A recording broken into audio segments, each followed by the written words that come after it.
Hello, everybody. Welcome once again. It is Sunday evening, and we are ready back to get into Like Clockwork. As we all know, if we've been paying attention, I recently moved from the Midwest out to the East Coast, and I'm still living in an Airbnb, which is really tiny, and so I still don't have all of my stuff set up, so everyone's going to need to bear with me a little bit if I'm like fumbling around for some things. I'm used to having like 15 different bajillion screens with all my windows, and now I have my little laptop window to have everything in. So, let's get into a couple of announcements that I'd like to make. This really should go out as an update on the Kickstarter, but the comic books for the Collinsworth Clockwork Circus, those are at print right now as we speak. They will be arriving in New York on sometime between Friday and next Monday, Tuesday, sometime around there. And then once those are in, I mean, that's it. We just got to pack everything up and push them out the door for like 90% of our backers, right? And then there's a small percent that's got to like get sent and, travel across the ocean to meet up with Boban so he can sign those. It's been really interesting getting through to that part of the completion of doing the book. And then we're getting ready. We've got all the concept art done. We've got some other art done, and we're ready to kind of start tearing into book 2 so we can make sure we get that put together for everybody and get that out to everyone as well. And then just continue the series. So really excited about that. That's what I have for announcements. I believe the podcasts are still happening for Like Clockwork. And John, there's another new podcast. There is. Hi. Both Roland and I could talk about that, but I'll happily talk about it. I am part of a wrestling. It's a wrestling RPG and podcast called Brutal Crit Wrestling. And I play the Monarch, who is a Minotaur with dreams of Arthurian greatness. We have a lot of really cool people involved. And it's really great just for learning about, especially if you're interested in like non-D&D, non-Shadowrun tabletop games. So there's so many of them out there now. And so it's really cool to listen to, but also we kind of talk about the mechanics a little bit of it. It's kind of a different idea. And you can also watch me both fail and succeed spectacularly. So Brutal Crit Wrestling, it's part of the Rem Alternus Podcast Network. The system is Worldwide Wrestling, second edition, I believe. The dude who wrote it, his name escapes me right now. But it's kind of like that same dice system as Monster of the Week. With the 12 D6s, 2D6s and whatnot. It makes for more of a improv kind of a collective storytelling, method of RPG. It's pretty fun. So yeah, check it out. I've already been told that my intro on the first episode was was creepy. Nipaway told me that. Whole different universe. I'm also, I don't know when my episode comes up, but I'm also was interviewed for Insight Check, which is, I think that's another new podcast, right? That's coming out as a podcast. Nope, it's coming out as a YouTube series. So it's our first show that's exclusive to YouTube, and it's interviews with different cast members. So Derica and Winston are producing it. Derica's been doing the interviews, and I'm not sure which one you are, John, but there's 10 episodes in the first season of it. So Ava just released this past Wednesday. Very cool. Very cool. So yeah, a lot going on as always. Sarah, is there anything else you wanted to talk about for Rem before we move ahead? Excited, looking forward to fulfillment. We are confirmed. I'll wait on that announcement for next week. But one other thing just to say is that yesterday we did a fundraiser for Stand Up for Kids. That is a organization that looks out for homeless youth and particular LGBTQ youth, which is super important to us. Here at REM, we raised $500 during the D&D stream, but I just talked with Tom or Niboe, and we're going to keep the fundraiser open for this whole week. So if you didn't get a chance to contribute, it's still open. We can drop in the link in the chat. And thank you so much for your support. And before we cut into the show, does anyone else have anything that they'd like to announce? Yeah, it's not Rim Alternatives, unfortunately, but it is something else that's really cool, which is this show called Harbingers over on Dragons and Things Network. We finally have the date, which was just announced last week. So we're starting Tuesday, August 10th, which means you come and watch Rim Alternative stuff, and then you can watch the VODs, or you can catch it at the tail end of, I believe, Tuesdays, the Shadowrun, right?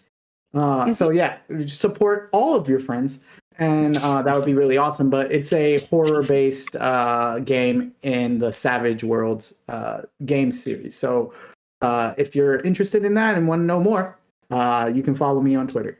Cool. Everybody follow Randy on Twitter. What's your Twitter? Roller Raja, which is ROLLERRAJA. Thanks. I'm sorry, what does Raja stand for?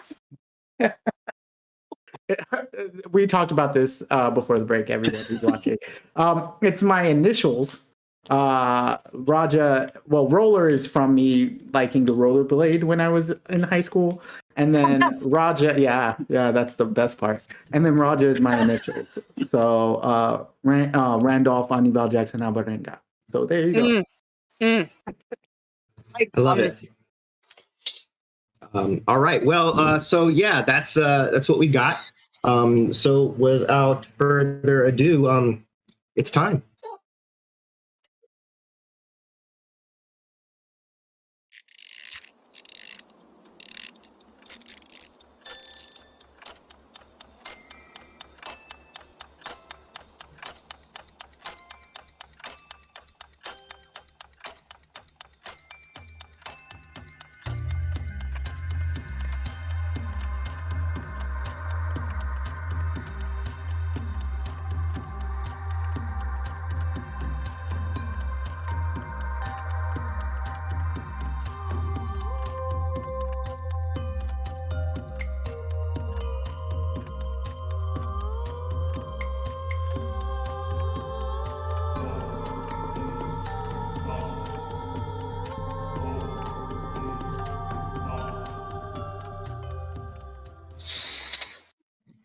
All right. So when we last left off, Shaylun had been taken after making her way to the old temple to see if she could maybe do something about the fact that she had very dramatically murdered Uzenda. And while there was something interesting that happened, but it was not necessarily what she was looking for. And the result is that she didn't notice that some folks had come up behind her, and very quickly they had dispatched her and took her away. Meanwhile, back at the camp, everyone else had realized that Shaylun had left and gathered their things together to kind of go rescue her. Zivid was probably going to come along. I realized I muted myself. I'm sorry, but it was not that quickly that they dispatched me, okay? I just need to say. For the record. Also, when you say realized they were gone, Pandabon's Pelican Scream alerted them to the fact that Shaylun was gone. So there's that too. Also, you accidentally killed another one, so just racking up your murder tab right there, aren't you, Shay? I did not. He was dead when they found him. He hit the ground and then he was staring at you. That was indirect because he fell and like fell on his neck and You pushed him. I did not push. Oh my gosh, go back and watch season 1 finale. Okay, Stop the game. We're gonna go watch. We're gonna watch the replay. It's indirect in the same way that coins from people's purses on the train fall into Pandabon's hands. no, stop it! Directly. I'm upset. And so the rest of the group gathered together and tricked Zivit into staying in his room and perhaps overdosing on something that was supposed to maybe calm his nerves. We'll see what happens with that when we get back, I suppose. And up they went. They realized that Shaylun had been taken, and they kind of started tracking the bandits and Shaylun. As they were doing so, they came around to the edge of the Badlands, and it was overlooking the greater desert. And at that point, they noticed a large wall. They weren't sure what it was until realized that it was a sandstorm heading directly in. The 3 Panabon, Aegis, and Perunia went ahead to try to get past. They found some guards eventually, but get past it and try to find Shaylun, while Lox and Rosalia went back to make sure that the camels would be okay during the sandstorm. And so we pick up with our 3 individuals who are fighting against the bandits as the bandits are retreating into a cave. So with that, let me bring up the map on my end.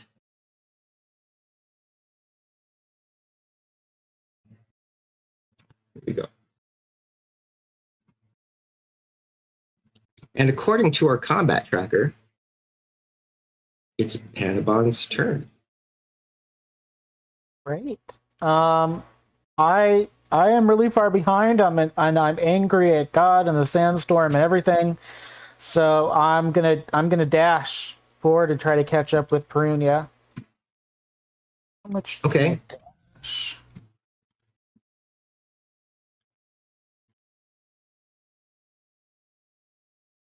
I'm feeling rusty. I want to move forward, but I don't remember how much I'm allowed to move. So you can move 25 feet, which is 5 squares, as a movement, and then you can take an action to dash, which will move you another 25 feet, which is then a total of 50 feet. Great. I love that journey for me. Let's just figure out how much 50 feet is. Pick it up where we left off. Yes. Exactly. I just want to make sure I get the amount of feet correctly. So if I do 50, that'll put me right there, which is just fine with me. Fabulous. And that's all I'm going to do. Okay, sounds good to me. So next up, we are going to have Aegis. I use half my movement to stand up because I'm face down right now in the dirt. I have a Panabon footprint in the back of my head. I get up, I say Zanu, which I believe means kill me. And then I will go half my movement forward, which is 15. Oh, actually, I'm 20 feet. So 10. And then I will use the rest of it to dash forward 5, 10, 15. 20 feet. Done. All right, Perunia, you are next. I am still in pursuit of this enemy in front of me. And they had just run inside to the cave. And so I'm going to do a quick follow. It was only 20 feet distance between he and I. And is he the only enemy I can see currently, Danny? Because I remember there was multiple, but I killed some, so I don't remember who's left. You can see the one in front of him. It's only like a few feet in front. But he's definitely hastily running through. He's probably like 15, 20 feet ahead. Okay, well then I'm going to continue to attack this guy then. I know that I Okay. should stop and ask him questions, but I'm not gonna, because that's not the kind of character Prunia is. Just not the kind of gal Prunia is. Not. All right, let's see if I can get this guy targeted correctly. Yeah? Okay, good. All right. First roll of the night. We're back, folks, at 21 hits. Hey! Yeah. Ooh. So you actually carve into him pretty heavily. He stumbles and falls to the ground, turning around and kind of throwing his hands up. The bandit ahead, he continues running into the darkness. So I'm going to actually remove his token. The bandit that is still there, he turns and is going to attempt to cut Prunia with his fancy scimitar, or not. It's not really fancy. It's actually kind of It's modest. And actually, her with her attention like focused on the one that's getting away, she didn't realize the one that she had just hacked into was still able to swing his blade, and so she kind of just catches it pretty heftily for 7 points of damage, just to cut a gash along her side. Hannibal. Hello. What is visibility like? Like, how close is the sandstorm to us now? The sandstorm is close enough that you're having to probably put something in front of your face to not breathe in the sand. Okay, does it impede my vision? It's like a heavy fog, but not so much that you don't have line of sight from where you're at. Okay. Can I... Sorry, I don't remember. How far do my thrown daggers... Like, if I threw a dagger, would I be able to hit the... Okay. So a dagger, if you were to throw it, you can throw it 20 and 60. So further than 20 feet, it's going to be with disadvantage. Okay. Let's see if it'll tell me how close this... I want fantasy grounds. Just give me a pointer when I want them. There it is. If you can target him by control clicking on him and then hovering over yourself, it should give you a pointer that gives you the range. Control click. No, maybe. Yep, you got him. Okay, And so I got 40 feet, 40 feet with disadvantage. If I move, so I guess I wouldn't have. If I move up, can I still do that, or is the movement considered an action? No, movement is movement unless you take a dash action, and then that uses up your action to move. Okay, so I'm going to like to move 25. I don't remember what the elevation change here, but if I move... I have to hop, I guess. If you're going direct, like a direct straight line, you're going to need to make an acrobatics check. If not, you can move ahead like 3 and then dip sideways towards him. So I'll do an acrobatics check. I'll happily do that. Okay.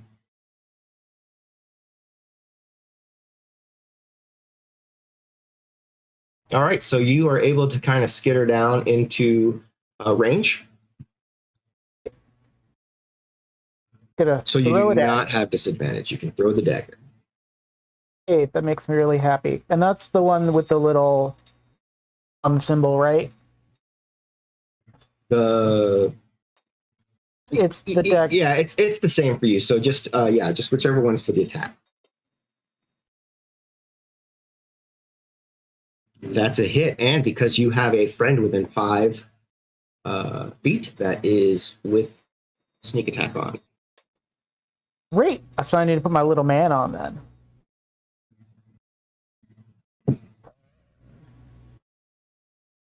Did I do that correctly? You did.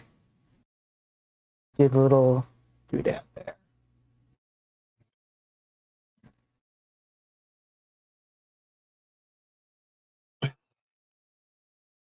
I'm really upset today. Like, Shayloon's gone. I fell when I was trying to do something cool. Just needed to stab something dead. Yeah, I mean, as he slashes, suddenly this dagger flies across and just embeds itself right under his jaw and just slams. You can almost hear it slam, the blade slam into the back of the skull, Brunia.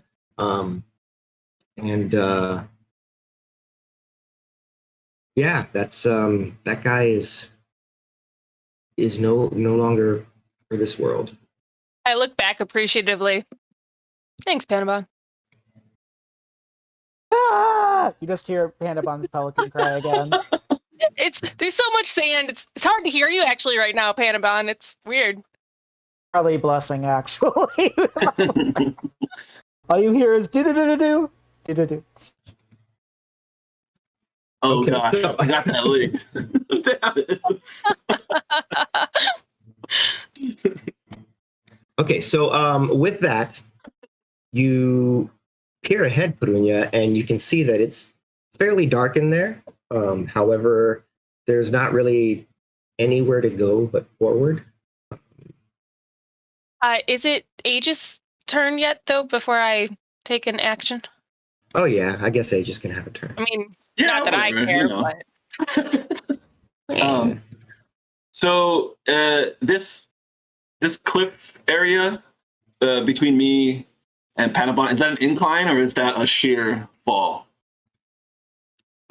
It's an incline. It's not sheer, but it's sheer enough that you need to succeed on an acrobatics roll to not tumble down and hurt yourself. Okay, so 5, 10, 15.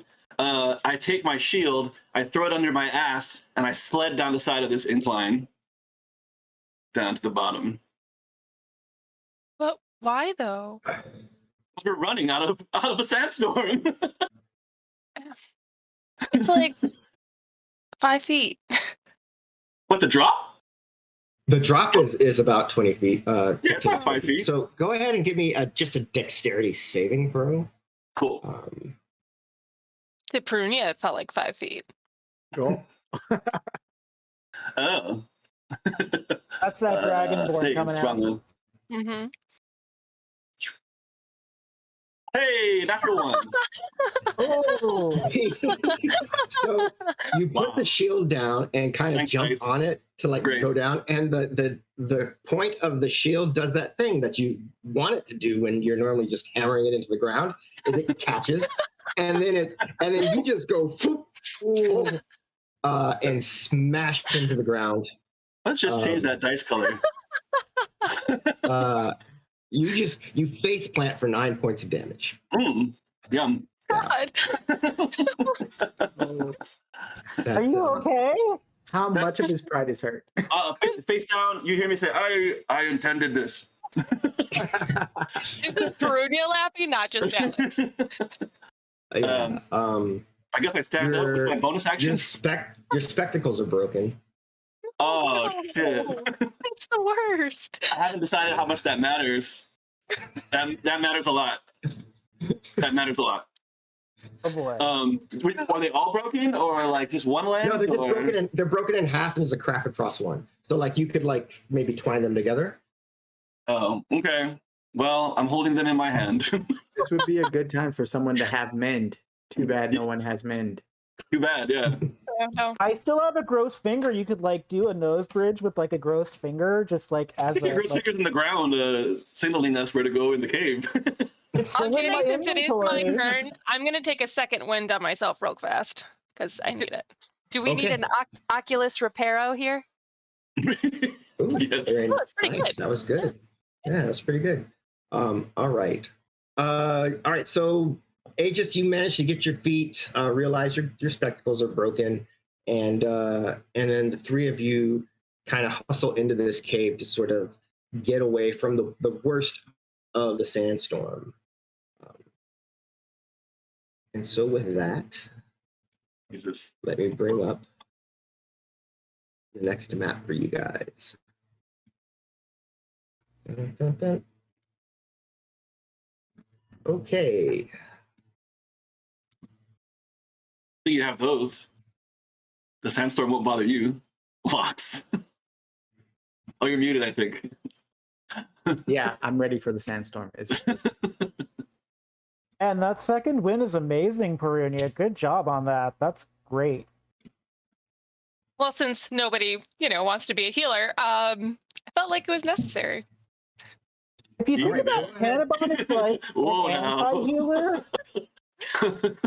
Go ahead and close the map that you're looking at and open Shallow Caverns, or double-click on your token. That should bring you there. That is, your tokens should be working for Shaylun, Panabon, Perunia, and Aegis. Which map is it? Shallow Caverns. But if you double-click your token from your character sheet, it should pull it up. Lies. Mine didn't. Mine didn't. That's okay. Something about Oh, it's because I didn't share it with you guys. Oh, there we go. There you go. Oh, there it is. It's so great here. Oh, technology. So you'll have to be at the bottom of the map. So, and I don't know how zoomed in it is for you guys, but yeah, there's near the bottom, but not all the way at the bottom is the part that's open. Yeah, I can see Shay. Yeah, so you have to scroll down. There we are. I have to scroll down. There we go. Way up there. Yeah. Everything is gray. There we are. I should leave Shay because the gray is probably the whole Shay is in, right? Yes. Shay should stay in the gray. Very good. Yeah, she's feeling very in the gray. Yes, the individual who had run ahead stops kind of in that entryway. And let me go ahead and place him down. I think, yeah. Yeah. Wouldn't have gotten away with it too if it wasn't for you meddling kids. That's what I feel like he's gonna say. Panabon is also holding the knife, the dagger that was used to stab, and is just like, yeah, just like screaming and holding jaw dagger, like at this other bandit, just so you're aware of what the vignette looks like. So you have me like laughing over here at this guy on his ass, and you have little gnome like looking like a maniac killer. That's the view for our viewers' mind. Thank you. I mean, my background is criminal, so it's not like it's out of character. Right. All right. Let me get these guys. Let me roll some dice here real quick. I didn't like that one as much.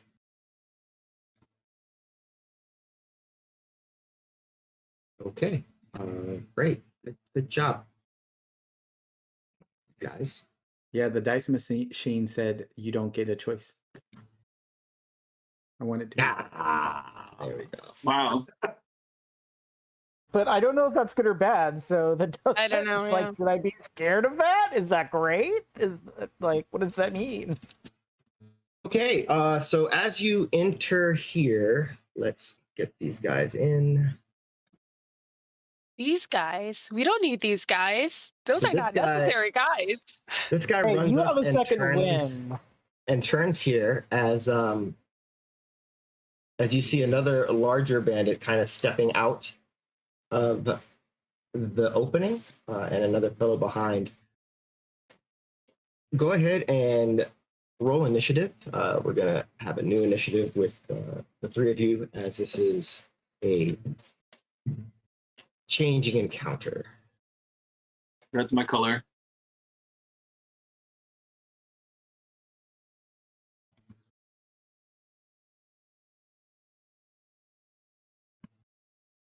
Great. Oh. Mine. All right. You okay there, Roland? Meepo take you home? Can you guys hear me? Can hear you. Yes. Okay. Yeah, I don't. It just lagged out.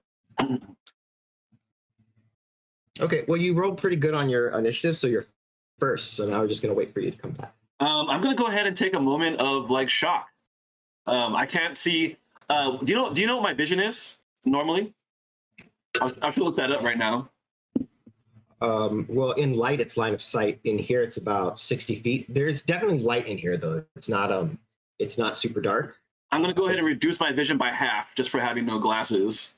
Okay. But yeah, I'm gonna take this round to just be like kind of shook up and like trying to figure out like how I'm gonna be able to see in this area. But that's what I'm gonna do for my turn. I'm gonna take a character action. Okay, taking a full character action. Perunia rolled her eyes really, really hard in size. As it's not her full action, and it is my turn. Well, actually, you hear a sound from the left. You don't see anything over there. It's a little bit dark as it gets over there, but you do hear some sort of like something slamming or crashing over there. And then it's your turn. Well, You should use empathy, Perunia. Oh, I don't have that! Yay! That's very apparent. Yes, in which case, which is the biggest looking one? Probably Chonk. Probably Chonk. He has a I mean, like, I don't want to make assumptions, but probably. All right, so untag the ones that you're not attacking, because I think you've got everyone turned on. Yeah, I did. I was trying to check that. Just the distance for us. And I'm going to go ahead and run up to the first one and attack. I know that I could also talk to them, but I'm not gonna. Yeah, that would. Yeah. No, could not possibly do that. Oh, and that is a hit. Yes. Oh, yeah. So he looks like he's not quite paying attention to you as you run up, and so he's kind of surprised. Maybe he thought you were going to talk, but then you weren't. So that the blade digs deep into his side, cutting across his rib cage and down. That's unhappy. He's not happy with that. That's for sure. As Panabon.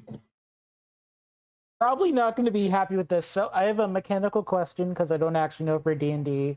If I'm right behind Perunia, even if I move up to fire off my dagger again, do I need to move away from Perunia to make sure I don't hit them, like in Theater of the Mind? Like No. Theater of the Mind is there's a lot of movement going on, so like you are waiting until there's an opening or what have you. Okay, so I'm going to move 5 feet and then I'm going to throw my dagger like I did earlier, because that puts me in 20 feet of Chunk. Poor Chunk. It's not a good day for Chunk, hopefully, is my hope. And that would give me the sneak attack thing again? You will if you hit, but you don't have advantage. Okay. But it's fine. Let's see what happens. Oh, I missed. You throw and it clatters off the wall next to his head. All right. Well, this fellow, he's not afraid of you, Perunia. He's going to come out. Not yet. And attack you with his scimitar.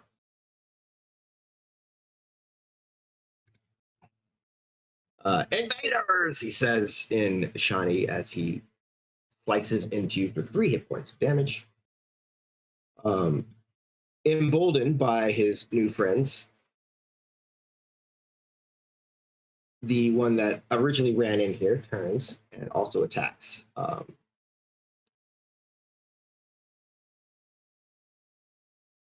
Another cut lancing across Brunia's bicep as they continue to try to bring her down. The larger guy, however, does not attack. What he does is he grabs it looks like maybe a rope that was kind of like tied up, and he pulls on it, and you hear something crashing off to the left, where the rope kind of disappears over to the side. That doesn't sound good. Yeah, but that was his action. Aegis.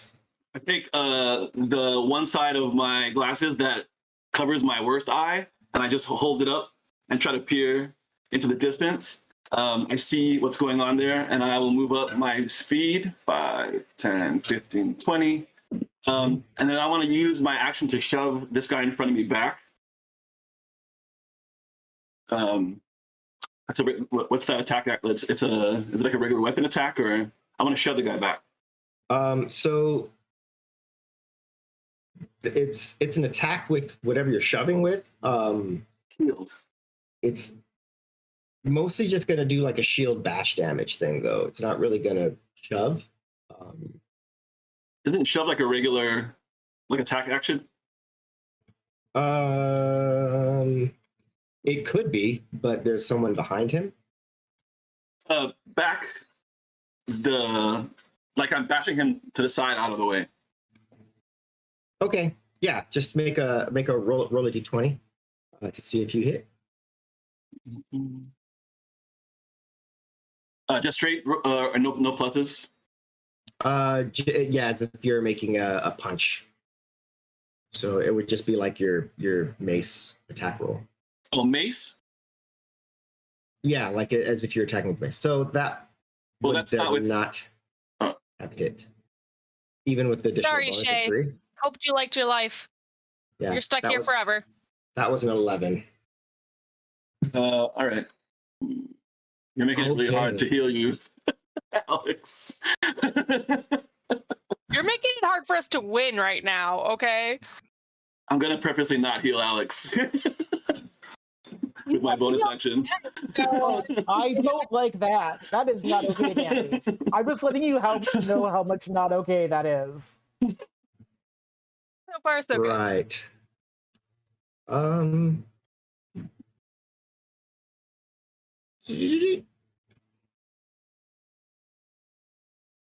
So shit.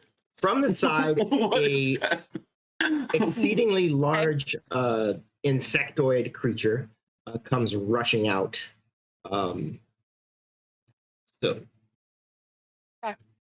It attempts to grab both Perunia and this large guy in its claws. Starting with Perunia. That's a miss.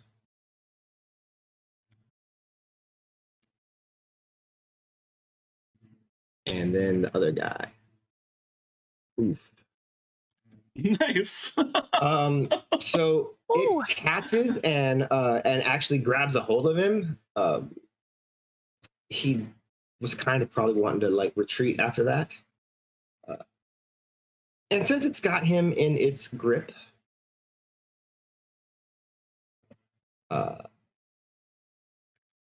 it buries its stinger deep into his neck. And you just see as the stinger buries in, you can see the poison suddenly just going in, and his veins just darken as it goes out from his neck, and his eyes roll back. He's dead. Okay, I have a point of order mechanical question before I take my turn. With action surge, can I do that with lightning breath? And is lightning breath a full action or a bonus action? Lightning breath is an action. And I can still use action surge to get a second action after that. Yes. Okay. Then that is the plan. So first I do cast, or I do go right to the save for it.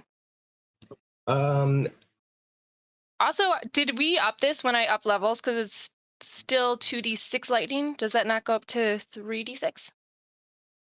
Does it? I don't think it does it go up every level? I don't We'll find out real quick so that you can do the right amount of damage. Hold on 1 second. Also, don't I get a turn? Did I take my turn? In the turn order, the giant scorpion jumped up ahead of me. So. Okay, that's what it is. Yeah. So it's. So you're next. You will get your turn. Yes. Yay! 100%. I just want to stab some people. I just want to stab some guys. I want to stab some people. The scorpion understands me. All right, so your breath weapon is at it's 2d6. It increases at 6th level to 3d6. Oh, damn it. Okay. In which case, do I hit the save then the damage for this one? Yes, you start with save and then the damage. So Let me make sure I am correctly targeted.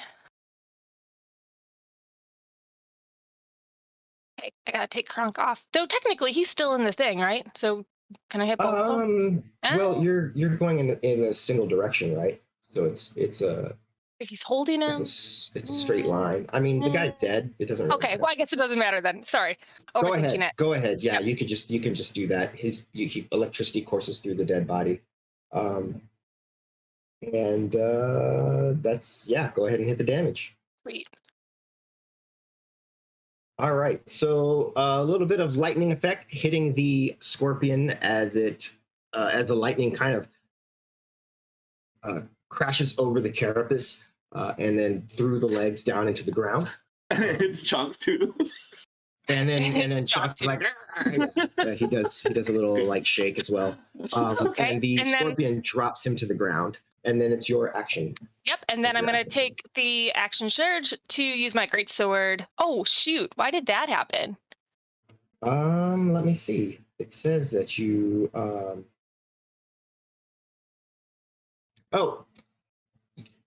the attack against the scorpion missed. The attack against Chonk, because he can't dodge, you got advantage on. And so, Great. So you chop Chonk's head off, but... I mean, for the story points, cool. I guess. He sends a message there. He's fried and cut up. Well done. All right, so that too. Sean said cheese for dinner. Sean said cheese for dinner. Panabon, you are up.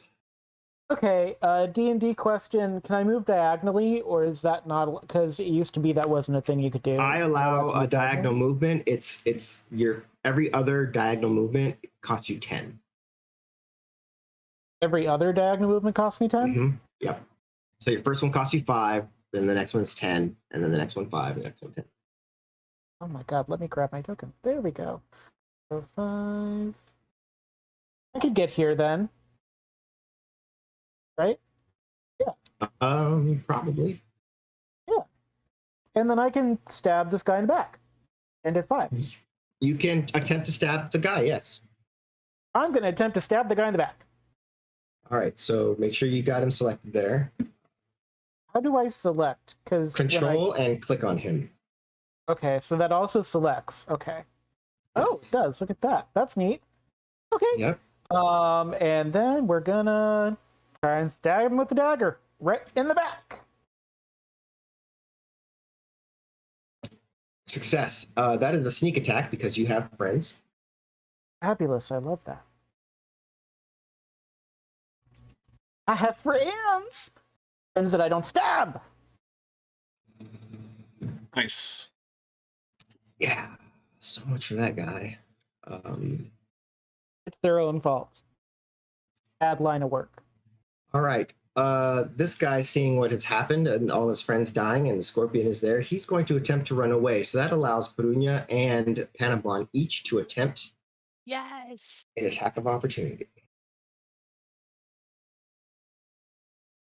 All right, let me make sure I am targeting him correctly. Is that 5 or is that 30? 30. Okay. 30. Still chunk targeted. I don't know how to get Just rid of control him. click on him. There you go. Okay.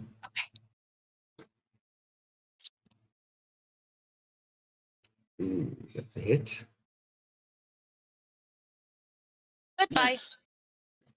Yeah. Hey, well. The arc of your swing that took off Chonk's head just continues into the back of this guy, and you just slam him into the wall here, and he crumbles. It's not a good day to be a bandit, perhaps. Okay. That means that it's Aegis's turn.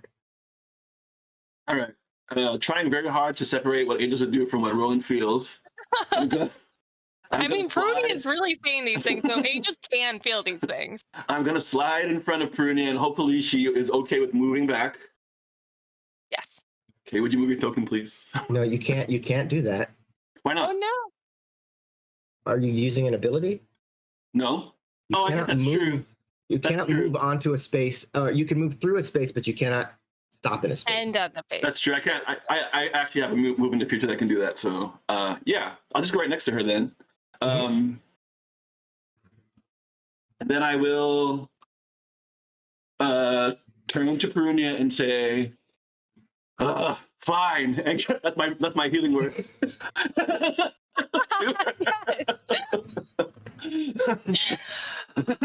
I know Prunia should say something like "thank you," but she's not gonna. She's gonna say "finally." Okay, so you cast Healing Word and heal 7 points of damage to her, and I'm going to take those 7 from Panama because you apparently have him targeted as well.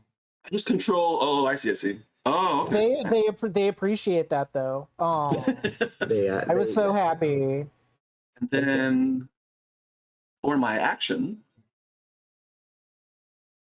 You're going to use Healing Word on Panama?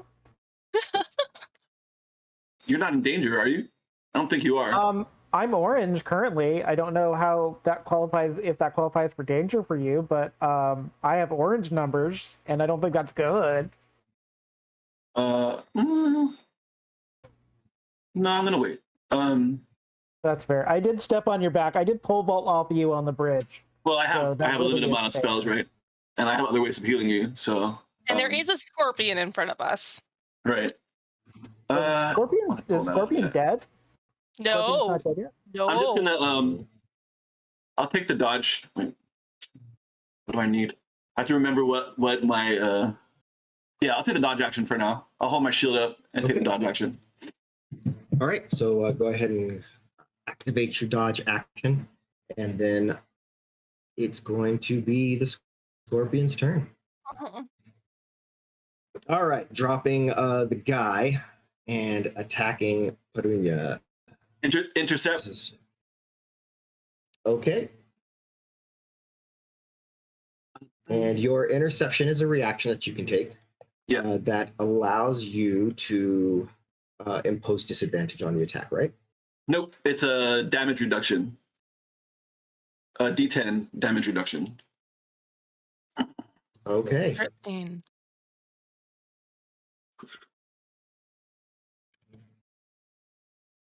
All right, so roll a D10.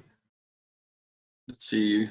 So I see there's an effect to click. I have to target Perunia or just roll the D10 for now.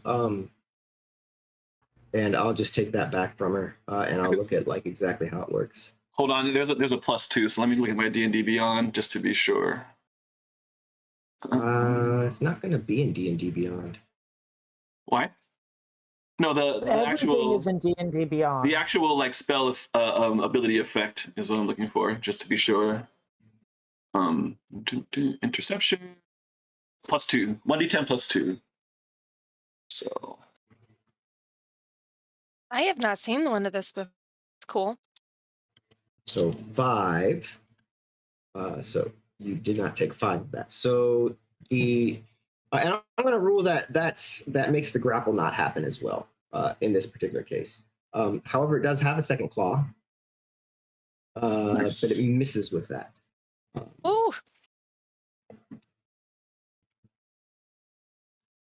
And the tail goes diving at Aegis.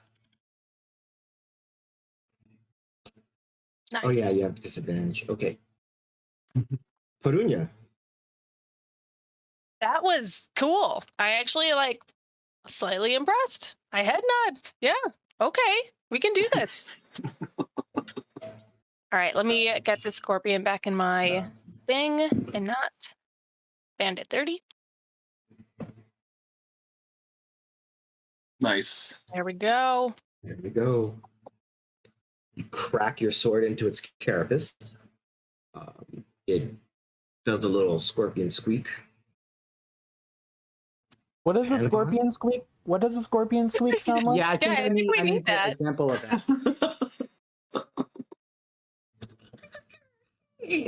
I don't know. Fucking scorpion squeak, man. Yeah. All scorpions in this world sound like that. All right, Panabon. All right. I've just Googled if scorpions have eyes, so I'm actually going to try to do a throwing thing where I throw with the eye here. I'm actually going to move one. Nope. Take my token, move one this way. And I'm going to throw a dagger at the scorpion and try to hit the eyeball. Okay. Let's throw a dagger at the scorpion. That's a hit for sneak attack damage. I personally think that's very handsome of me. Nice. All right. So the dagger buries itself in the face of this scorpion. It's still alive as Aegis. Wait, Okay, can I ask a quick question? Do yes. scorpions have either 2 to 5 eyes? How many eyes did he hit? He might have hit one. It's hard to tell. It's not super bright, but it's definitely in the face. Got it. They were aiming for anywhere between 2 to 5 eyes, which is how many they have on top of their cephalothorax. I googled it. It's a word. Nice. Good word. Bonus action.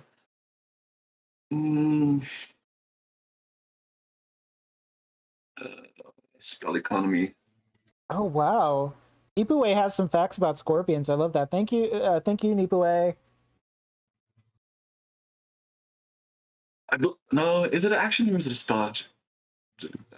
No, I'm not gonna do it. I'm not gonna cast a spell. I'll take the dodge action again. I don't know what we're in Okay. for. So. You take the dodge action again. Mm-hmm. And that's my turn. Okay, so let's see here. So you have interception. What interception's going to do is it's going to, yeah. So you're going to target the scorpion and hit the effect on interception if you do interception. Just so that's how it works. Okay. Okay. All right. So attacking Perunia with its claws.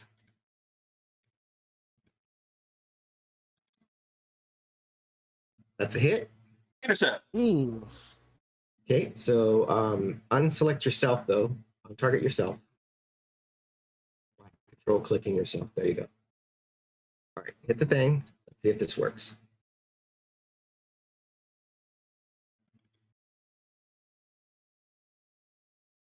It did not. So go ahead and just roll the D10. So 8. So yeah, I mean, you only took 1 damage, barely a scratch. Nice. As it then comes in with its second claw. Howie. Now this claw actually grabs a hold of you, and now it's got you in its claws.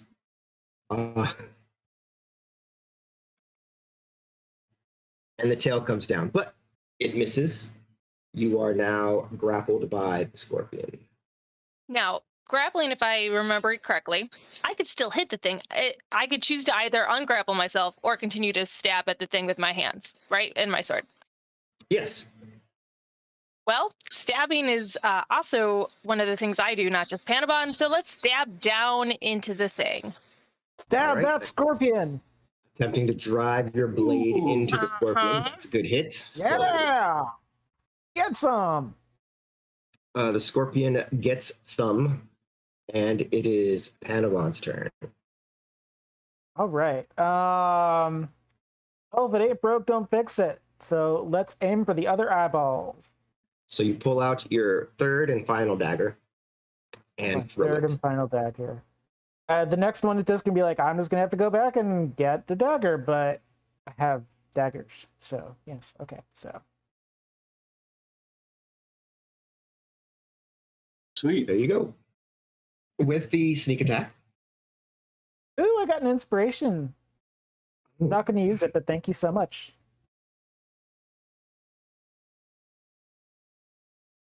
Nice. Wow. Very good, very good. All right, Aegis. I slam the bottom of my shield into the ground. Invisible pulse of energy comes out of my body. That's divine Aegis. I have to target both of you guys. Oh, and myself. Thank you, Chris. Thank you, Chris. I feel like we're gonna need it to save Shay.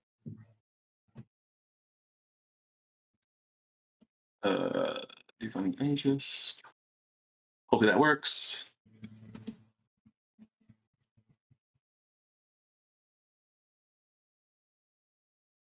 Did anything happen? I targeted everyone, including myself. I hit the effect for Divine Aegis. All right, so targeted everyone.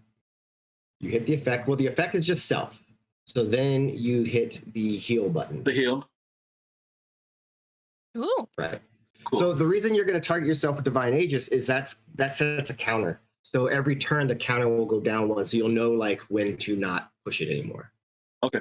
Does that make sense? Somebody has Somebody has 3 temporary hit points, which can be healed.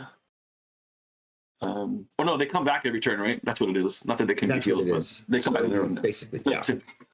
Okay. And that was my action. I will Healing Word Perunia again. What do you say this time? Oh, Perunia's not like paying attention. I'm being grabbed by a scorpion right now. Alex is saying thank you though. Yeah. I meant Aegis to Perunia, but I'm very happy for Perunia. Actually, I will say in English, oh shit, that's mine. seeing her get picked up. I will do the Healing Word.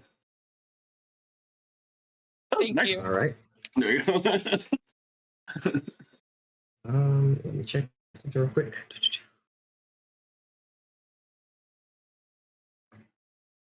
Don't like what he's checking. All right, This so would not be like the baby giant scorpion and the mama giant scorpion comes out and it's like twice as big. the claw that's holding you crushes down, and then the tail comes down. Here comes the tail, though. You can try to deflect that. Yeah, I will. Yeah, that's the one with the poison in it. Where is my actions? Where's my actions? Yeah, just roll that die to. Oh, right. I'm gonna hit just in case. Okay, no, it didn't work. Okay. Yeah, it doesn't work. Maybe this time it magically works, you know? Hey! Okay, so for the most part, the damage is mitigated. However, the tip of the tail scratches across. You succeed, you would have had advantage on it. So you succeed on your Constitution save. So you don't take 24 hit points of poison damage. You know, we gotta scrape by with what we can get. Mm-hmm. Yep. As the poison burns deeply in, just like right into your neck there, it is your turn. She's gonna like, it's like it burns throughout her, and she's gonna stab with all of her might to hit it. And tell us how this goes. Well, nice. I'm aiming also for the other eye that Panabon hasn't hit yet, and twist and turn it as hard as I can, because I do not want to get stung again. Okay. Because even partially deflected, that hurt.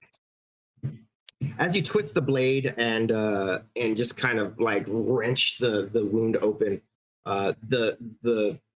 you feel the grip slack, and the whole carapace just kind of slumps down to the ground. The tail just kind of whips like an angry snake lasso tail whip thing, before just kind of rolling onto the ground, and the creature sits quietly, unmoving, vanquished. Sweet. Here's a temporary heal for you guys. Thank you. I would like to go over, and while retrieving my daggers, I would like to slice off the tip of the scorpion tail to get all that sweet, sweet poison. If Aegis has not already done that. Do you see my face?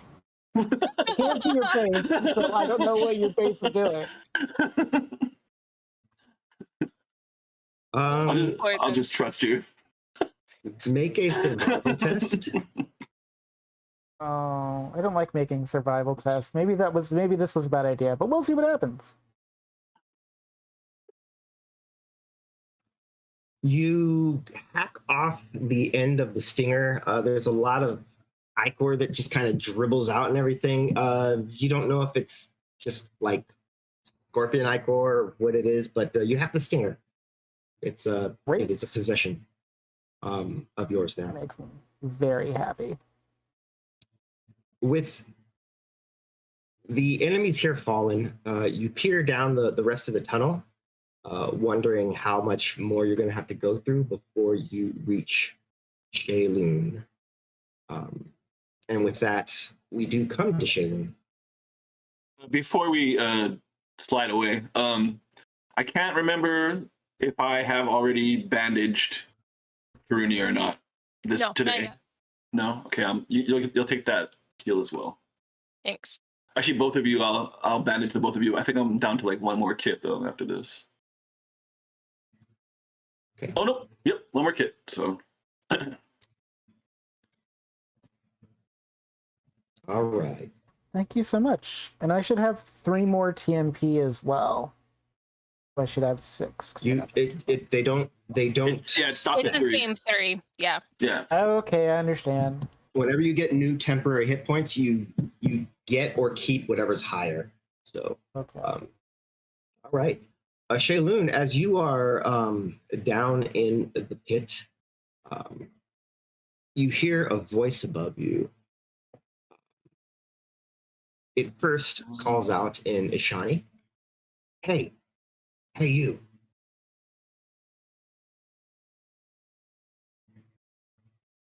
This is me making sure that okay, yes, I speak Ashani. I still have the dirty cloth over my mouth. Has the sandstorm hit yet, or no? You think it's hitting. There's definitely a lot more dust in the air than there was before, making it hard to breathe. Okay, so I'll slowly kind of shield my eyes, but look up from my hole. I think your friends are here, and you see the outline of a humanoid figure. It's definitely got like this person's head is almost fully wrapped up in cloth.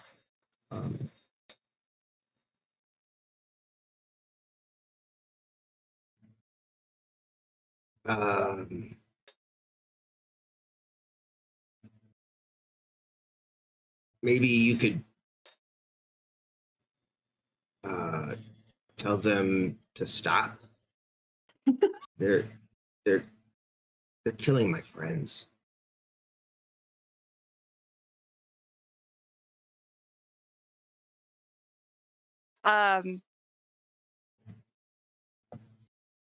Okay, so yeah, there's like a hole in my leg, and I think I have a hole somewhere else in my torso too.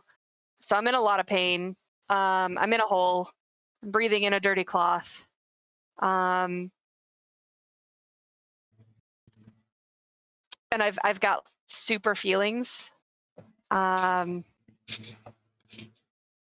So I think I just peeked up, and then I'm like I have no way to communicate with them, so I'm just gonna like look back down.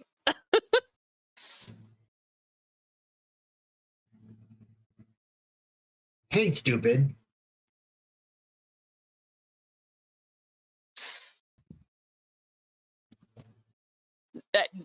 I'm not responding to that. Like, You hear a scuffle and a scrape, and then you hear the person approaching as if they're climbing down the side of the pit. I look up again and, like, is there a way to climb this thing? He apparently has thrown a rope down and is climbing down it. Ropes help.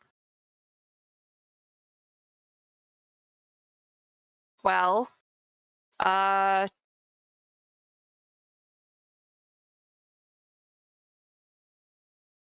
that's a Sarah thing to do, not a Shay thing to do. I really wanted to create bonfire at the bottom of the rope and have it Jesus. But that's a Sarah thing to do. So, but she is gonna kind of like scramble carefully since she's in a lot of pain to the opposite wall of where the rope is, and like her fingers seem to be like fumbling, like they're searching for her book. They like, I know they're not here.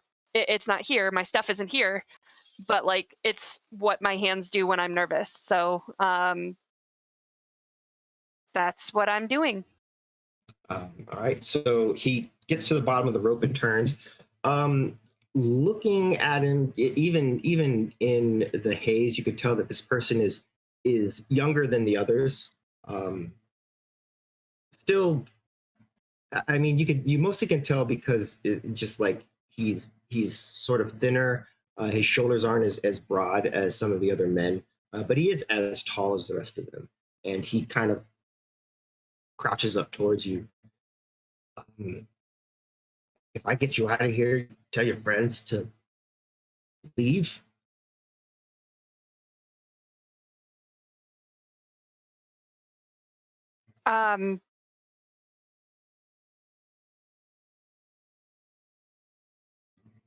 She kind of just stares at him for a second before, like almost like she's making a decision, but she'll just give like one nod. She still doesn't say anything to him. Okay. He turns and looks at the rope and back to you. He's like, "Can you walk?" I'll get up and sure try. But Shay is not real familiar with lots of pain, like having a arrow pierce through her calf. So or her thigh rather. So she's gonna try, but she's not gonna be able to climb. Does she still have the arrow? I think you had said that like she woke up and she was bandaged up, so the arrow's gone, like, but she's like kind of ratty bandages. Yeah. He attempts to assist by kind of grabbing around your shoulder, under your shoulder, and kind of trying to help you get to the wall.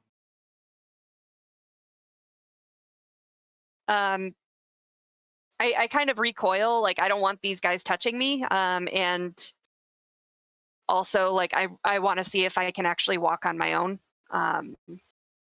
So I'll kind of like ick away from him. That's my new verb now, and head to the rope myself. Okay. There's nothing to stop you from moving to the rope, so it's up to you. Yeah, so I'm gonna get to the rope, but I think what I'm gonna have to do is, because I really don't think I'm in a shape to climb right now, so I think like I'm gonna make a loop out of the bottom and step on it, and gesture to him to like get up there so that he can pull me up. Yeah. Okay. Yeah, I get it. And with that, he scrambles up the rope. Okay. Make a survival test. Okay.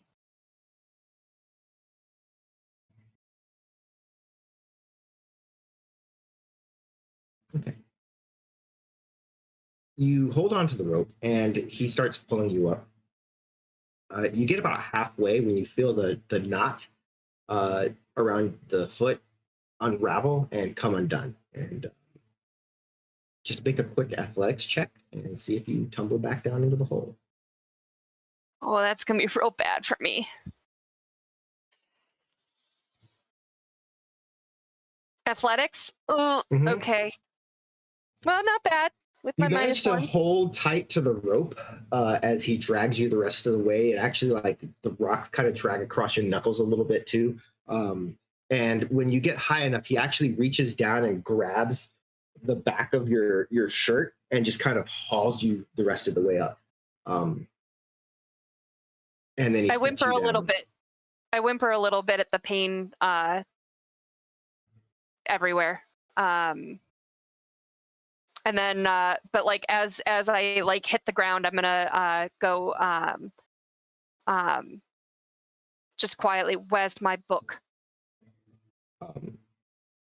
He looks at you and kind of puts his hands to his lips, and he points to where there's several individuals that are kind of. And in fact, let me. I'll go ahead and reveal the area for you a little bit.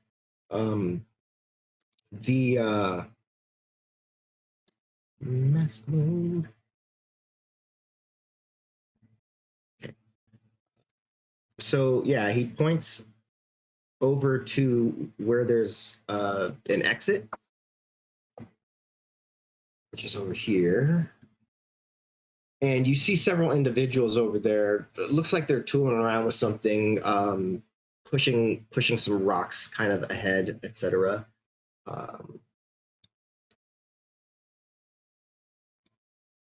And then he reaches back to the side and grabs a small bundle.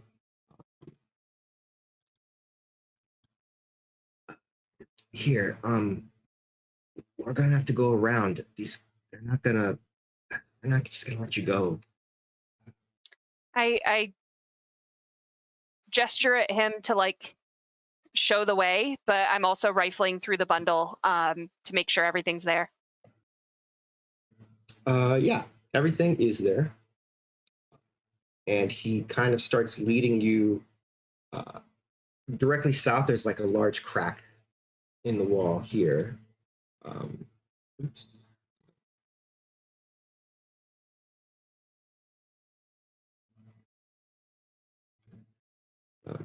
It looks like it'd be difficult for any of the men to kind of get through there, but it's wide enough for you to squeeze through and for him to squeeze through as well.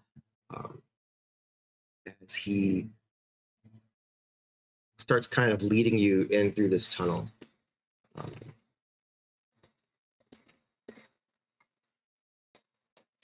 Okay, I follow.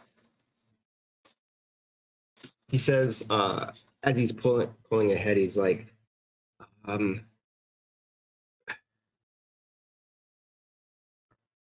you're not like a rich person, are you?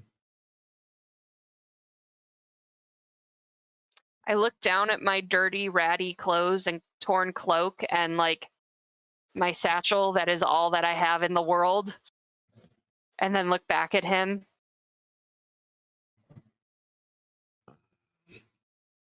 Right.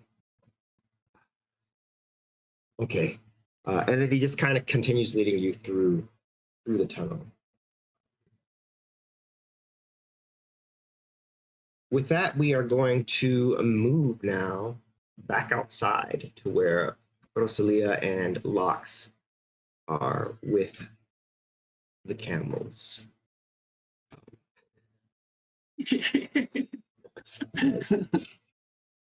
There's a sandstorm.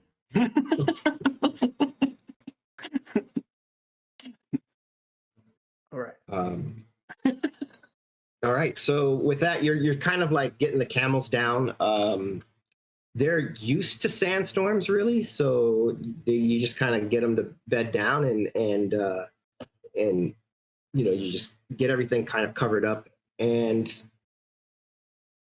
as the area gets darker, the sand is whipping around the two of you, and eventually it gets to the point where you can't see more than a foot in front of you. It's just the sand is that thick. and then you hear like the fluttering of wings. Whoa. Yeah. Deep immersion. Yes. Just kind of like flat past, quickly followed by another set, and then several more, as if like there's a flock of birds just flying past the two of you. As the moments kind of continue to spin forward, the sound of the sand whipping around and the birds just screaming past now, raucous cawing. Everything starts to get darker and darker, and then all of the sound starts to pull away. And eventually you find yourselves just sort of in a dark space. The sound of the birds sort of dissipates, and as you pull your goggles down, you can kind of see the last remnants. Like you feel like a flash of seeing several birds kind of flying past the corner of the stones. There's no sandstorm. There are no camels. It's just you on the path. The two of you, Rosalia and Lox. And it's nice. Dark. It is the darkness of deep night. Well, this is some ish right here, and I don't know what's going on. Neither do I. The last thing I remember was walking, and then the sound of birds, and we're here. I don't even know which way to go. And do you think that we're in this realm, or are we in a different realm? I don't think that we're in the same room. I think we're in a different. I don't even know what that means. I don't smell camels anymore. Oh, yeah. No. You're right. You're right about that. I don't smell any animals here either. I can't even see a few feet in front of me. Are your eyes any better? No, they're not. All right then. And Lox is gonna close his eyes and really listen for the sound of birds or movement, any kind of indicator of a direction for them to be walking in. Sure, yeah. Mostly it's quiet. If you listen really hard, you feel like you can hear the sounds of the wind very distant, the whipping of the sandstorm, almost as if it's happening very far away from you. And as you continue to listen, you hear closer a sort of a moaning lament, sort of just echo through the small canyons that you're within. Rosalia, do you hear that? There's Perhaps is it your God trying to speak to us? Because I heard wings, bird wings. No. This is different than that. I think it's a sounds like a whale, like someone. I don't quite know, but I don't think we're in a completely different place. I still can faintly hear the storm somewhere. I think there's something trying to help us through this storm. At least that's what it's feeling like. I think it's some form of magic. Yeah, no, definitely. This is not anything I've ever seen. He's gonna ask Votkaka, like, if you've got a place for me to be going, I sure could use some guidance here. As if in response,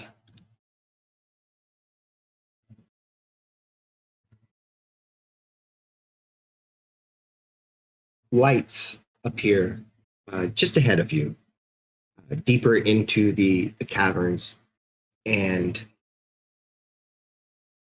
you can see that there's something ahead. We are again at the bottom of the map.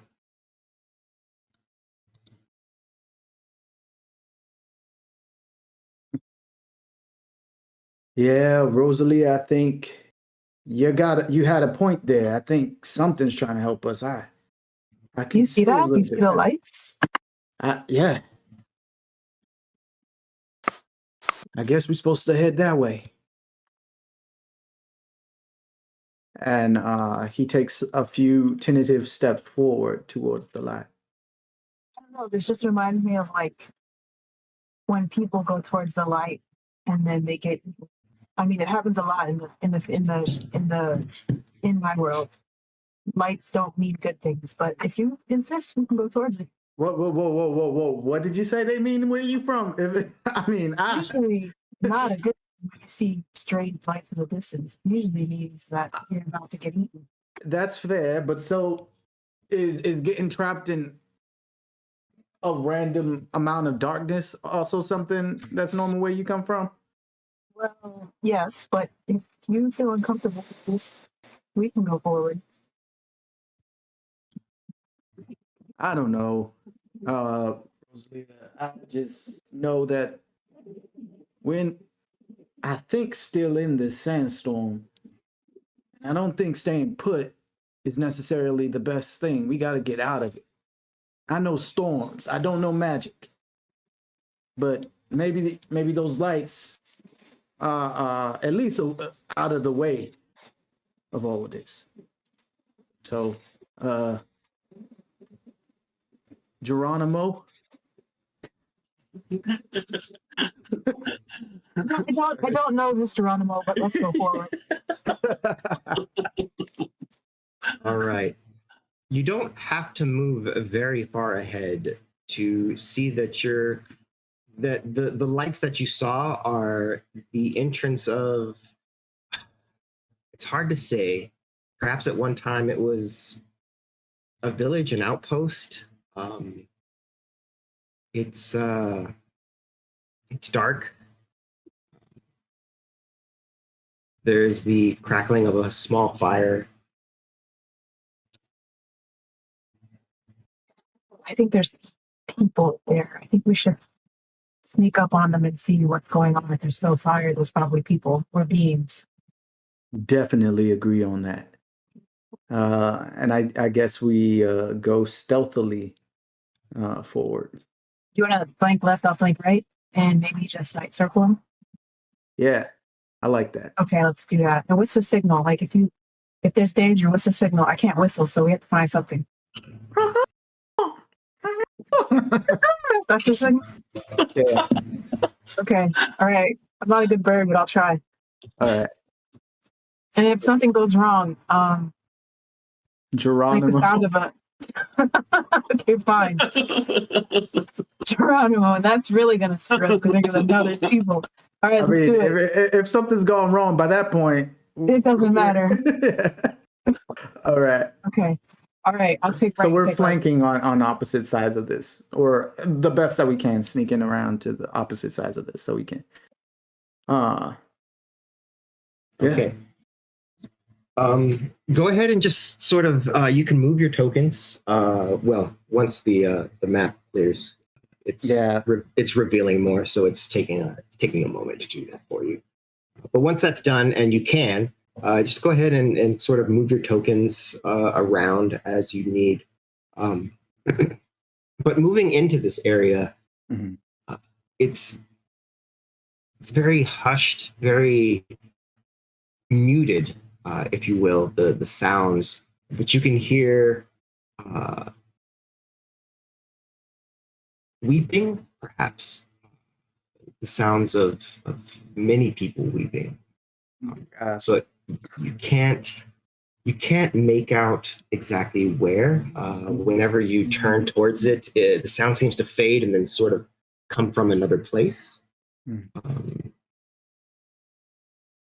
There is a great amount of pain here. You can feel that loss and grief.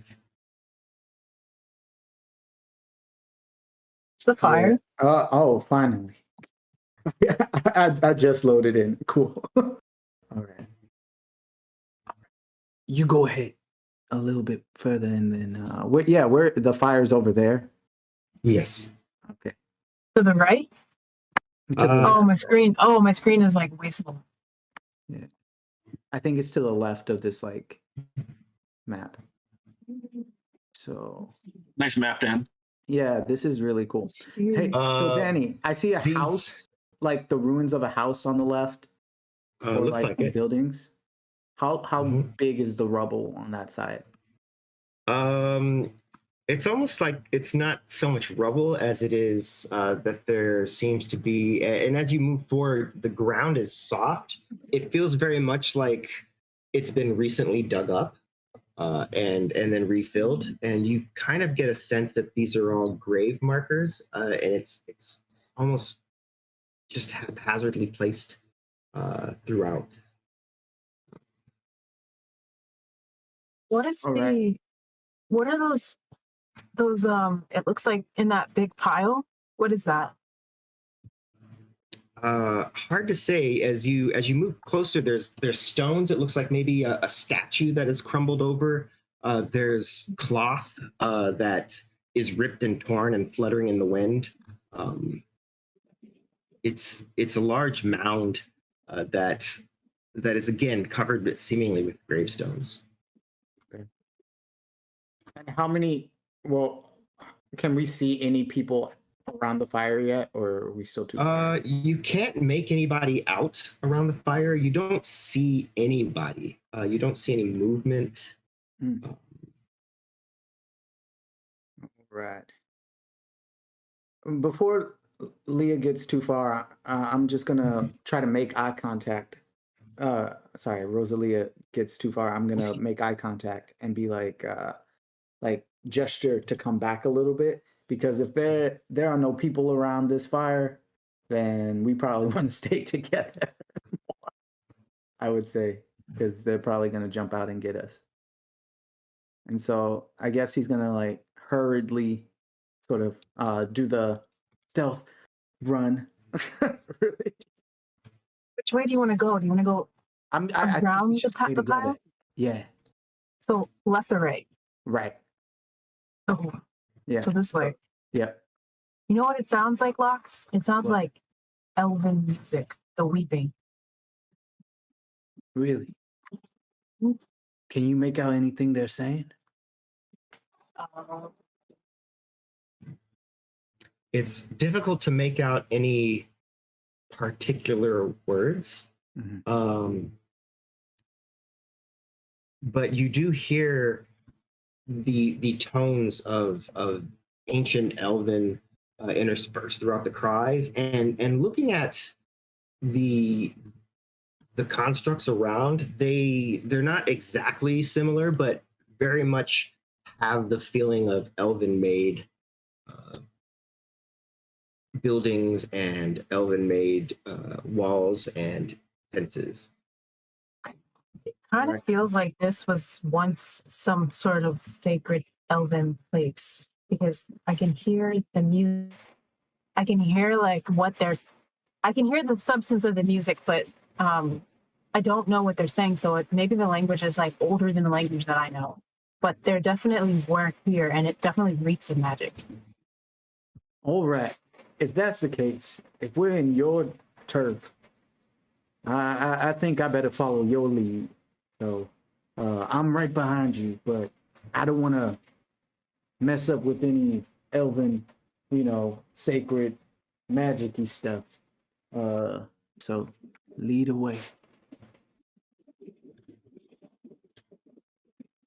Okay, so I'm skirting around the statue, and I'm trying to sense to see if there's any communication I can make with the voices or the magic. If there's any way I can tell, like if I can figure out who they are, what they're doing.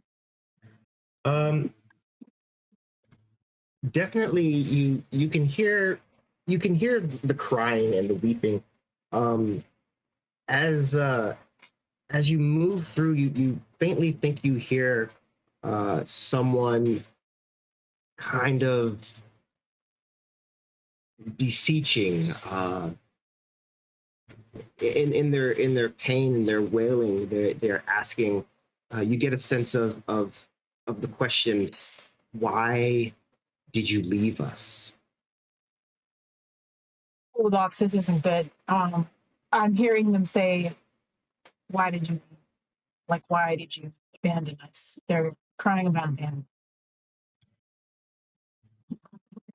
All right. Are you sure you want to check out this fire? You don't Yeah, want I to do. get at them? All right. Let's keep going. All right. Okay. As you move up towards the fire, you see somebody is sitting across from the fire, and there's someone sitting sort of along the wagon, and then a third person is on the table, and as you approach, they turn to look at you, and they stand.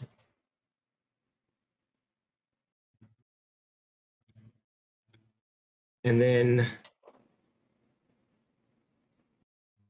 one of them looks to the others.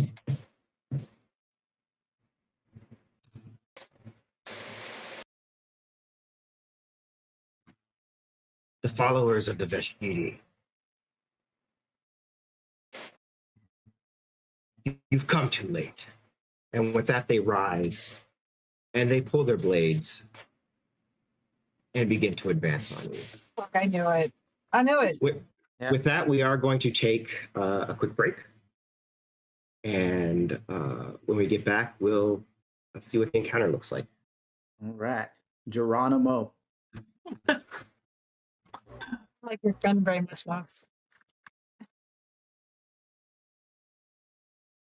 Welcome back, everybody. So we left off on our break as these three individuals stood up and challenged Rosalia and Lachlan, calling them servants of the Veshkiri, and being angry about that for some reason. Go ahead, Lox and Rosalia, give me initiative. Ooh. Don't worry, it's only the initiative. It's not going to follow me the rest of the day. I love the shade of purple on your dice, though. That made me really happy.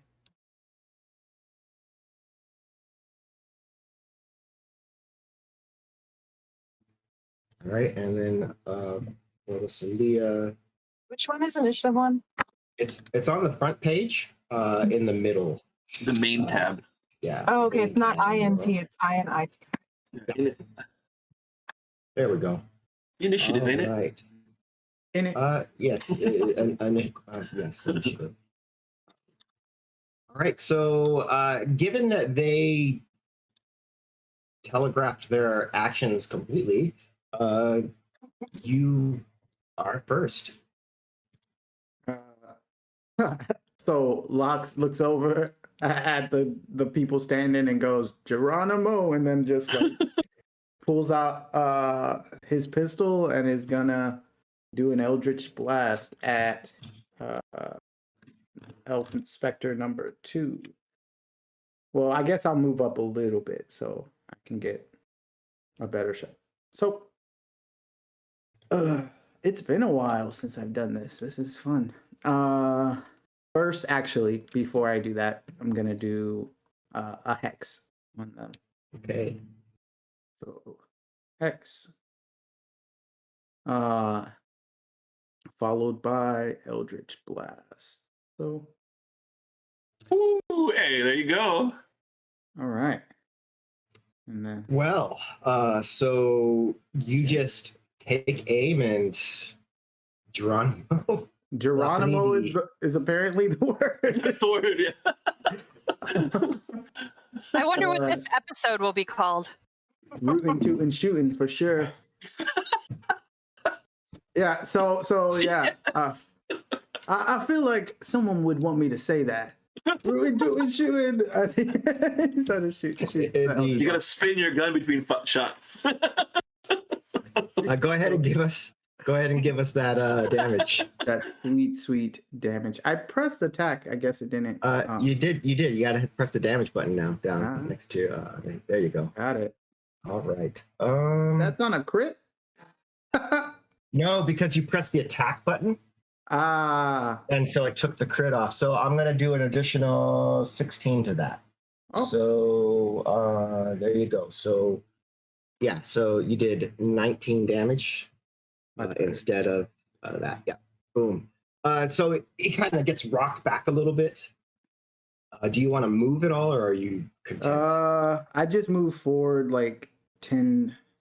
There's nothing I can use for cover really here, right? I can't use these gravestones, could I? You could ostensibly use them for cover from like ranged attacks or something. Then I will sort of come here. Okay. All right. Is that disrespectful? I don't want to disrespect the graves, but I guess I'll do it. What is that in the middle? I don't know. But this map is brought to you by D and David, who is making most of the maps that we're using from here on. And you can find him on Patreon at D and David, where for like $2 a month or something, you can get like access to almost all his maps, and he's prolific. So, in any case, Rosalia. Darkness on the creatures. You're going to cast darkness, okay? Yeah. All right. Let me go ahead and add that. And whereabouts do you want to cast it? So just kind of right click, and then you can do go to pointers, and then you can make a line, and then you kind of try to draw a line and point to where you want it to go. So I'm going to cast it right. I mean, I want to do like a circle around them, but it looks like I can only.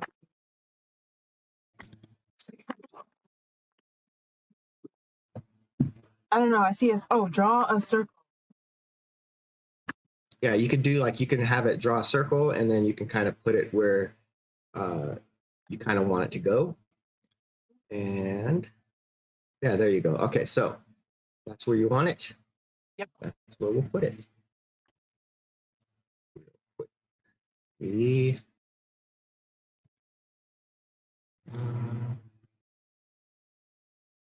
if that does it.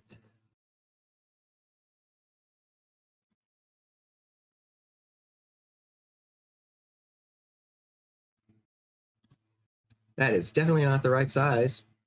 We'll fix that.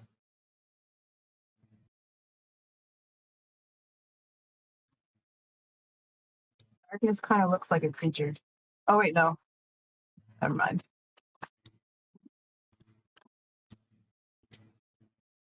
Okay, so with that, you've cast darkness, and now they cannot see in or out. You can still see them just fine. However, that was your action. You can maybe spend a bonus action to, let me see here. Can I get ready to hex them? Yeah, you can cast hex if you want. Okay, I'll cast hex. So that's just one click on the effect? You click, so whichever one you're casting it on, you want to make sure they're targeted. So okay. Let's control click on one of the elf specters. Okay, so I'm hitting elf specter 2. That one already does have a hex on it. Oh, okay, elf specter 1 then. Okay, and go ahead and hit the 2 of them. There you go. All right.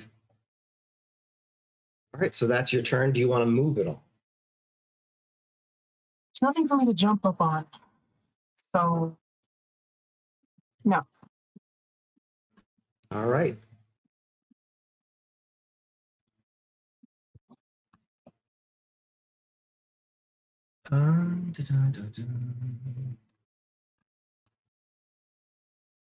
You hear one of them kind of garble and call out, "Your paltry tricks will not stop us." And then one of them dashes out, 1, 2, 3, 4, and tries to charge up on you. However, he can't do that and attack. Unless...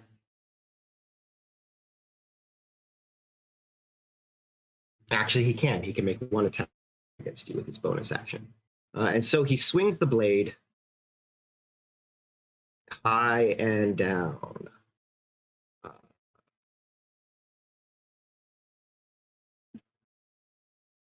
Cutting across just a little bit. The tip of the sword just kind of rakes down your arm. And now has...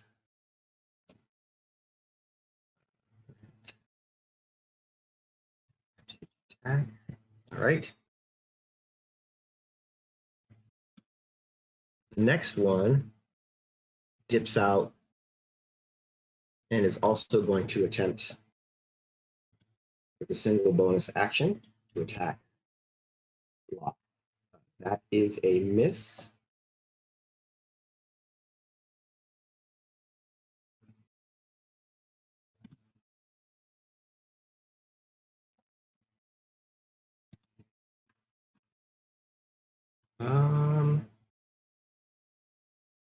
No. Do that. All right, and then the third one was going to try and shoot a bow, but is unable to do that at this point, and is sort of stumbling forward. Which brings us back to you, Lox. All right. Let's see. It's concentration. All right. So this elf Specter, can you just describe what they look like? Like, are they... Well, if you super zoom in on him, yeah. You get a good glance, but he's basically elfin form, but he's very ghostly and wispy. It looks like your Hex and your Eldritch Blast hit just fine, though. Yeah, no, but imagining that the little ghost blades are probably also magic, I'm gonna cast Armor of Aegis, because I'm probably gonna get stabbed a bit more than I'm used to here. Okay. So how do I do that? Do I just hit the heal button? So what you're gonna do is, yes, you're going to hit the heal button. Mm-hmm. And then if something hits you, as long as you have these temporary hit points, then you can target them and hit the damage button. Got it. All right. All right. And that's my main action. I don't want to stay here, but I also don't want to take an attack of opportunity. Yeah, I guess I don't really have that many bonus actions I can do, so I will. I'm trying to duck, and as it's trying to swing or stab me or whatever, find a place behind some of these little grave markers that have been haphazardly placed here. Right, I got it. All right, so with that, Rosalia. When I cast my green flame blade on the creature next to me and on the one near Lox. All right, so they're not close enough for you to hit both of them, but you can hit the one. The one in front of me. Yes. Do I need to aim again, or can I just hit the effect? You are already targeted on him, so all you have to do is hit the yep, just like that, and then do the attack with your packed weapon. You have to do the attack first. Okay. You have to hit him. So do the +7, and if you get him, so let's see.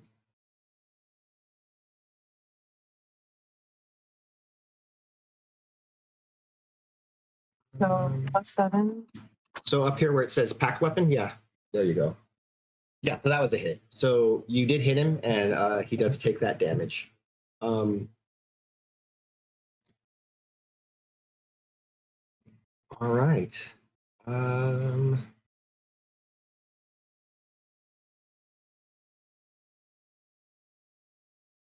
As he swings at you with his blade, this elf calls out, "You should have stayed away."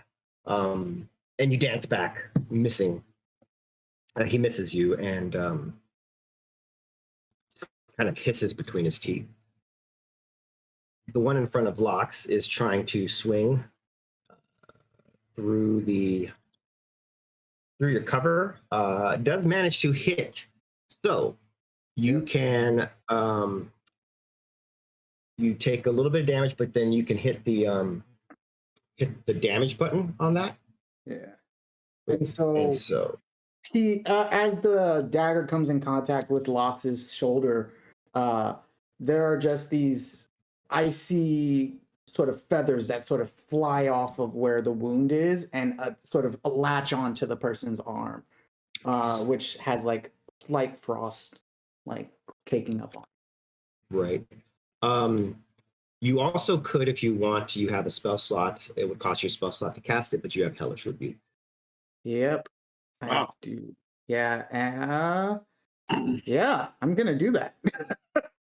It is a spell slot, and there's only 2 of us here, so I don't want to fight this guy too much. So hit the save throw for him. The save for Hellish Rebuke? Yep. Yeah. He succeeds, but you still get to hit the damage. Cool. All right. So he takes half of that.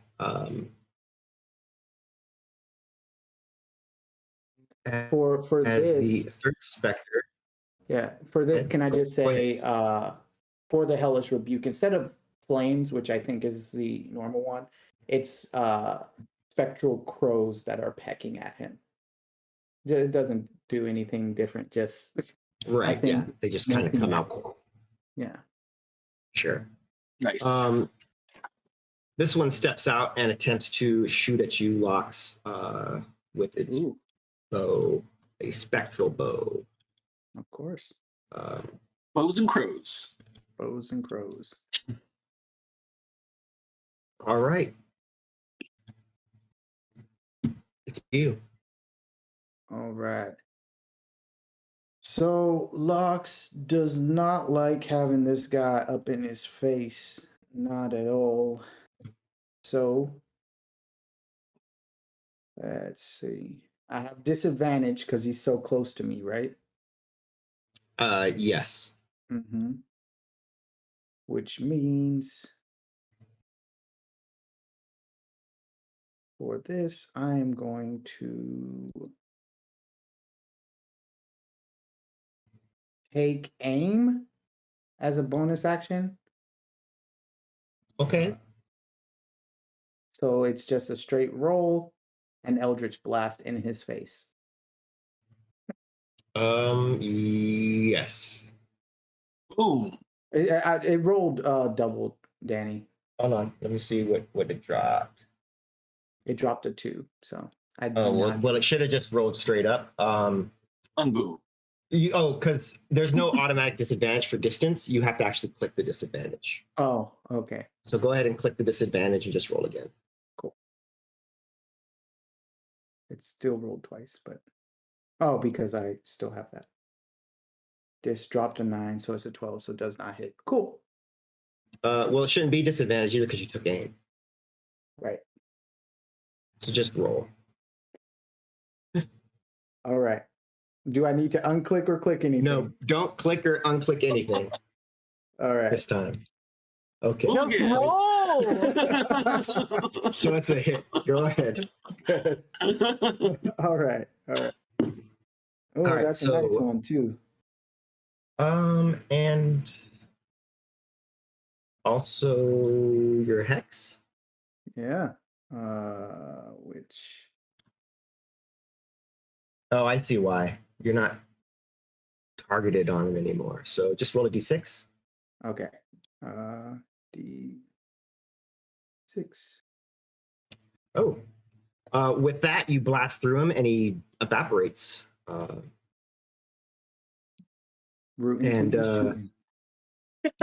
as he does, he just kind of hisses, and then Locke's, not knowing any of these words, just goes Fishkiri and it whispers it back into the night. All right. Yeah, mock the spirits. I don't know what it is. What is the damage on the two in front of me, Danny? What do you mean? Like how much damage has he taken? Yeah, because the last one, I don't know if he took a hit or if he just tried to hit me and he didn't make it, and he missed. Yeah, he tried to hit you and he missed. So he didn't get hit at all. You've hit him once, so he has taken some damage. Okay, so Rosalia is kind of like annoyed because these are elves, and even though they're old elves, she feels like they didn't even bother to say hello, no ritual, no nothing. So she's gonna cast Vicious Mockery on them and just talk-ish because she feels like they need to learn a lesson. Although I don't know if this actually works because I used it before and it didn't do anything. So I'm going to suggest real quick, just as you are a new player, moving into the darkness and then doing all of your stuff from inside the darkness. Okay. Is that going to be just one move, moving into the darkness? Is that going to take all of my moves for the... It'll take your move, but it won't. You'll still be able to do your action. Okay, so I'm going to move go like here and then to here. So yeah, you can get to here. Okay. So that, but this guy is going to get an attack of opportunity on you. Let's see if he hits with that or not. He does manage to kind of slice very lightly into your back.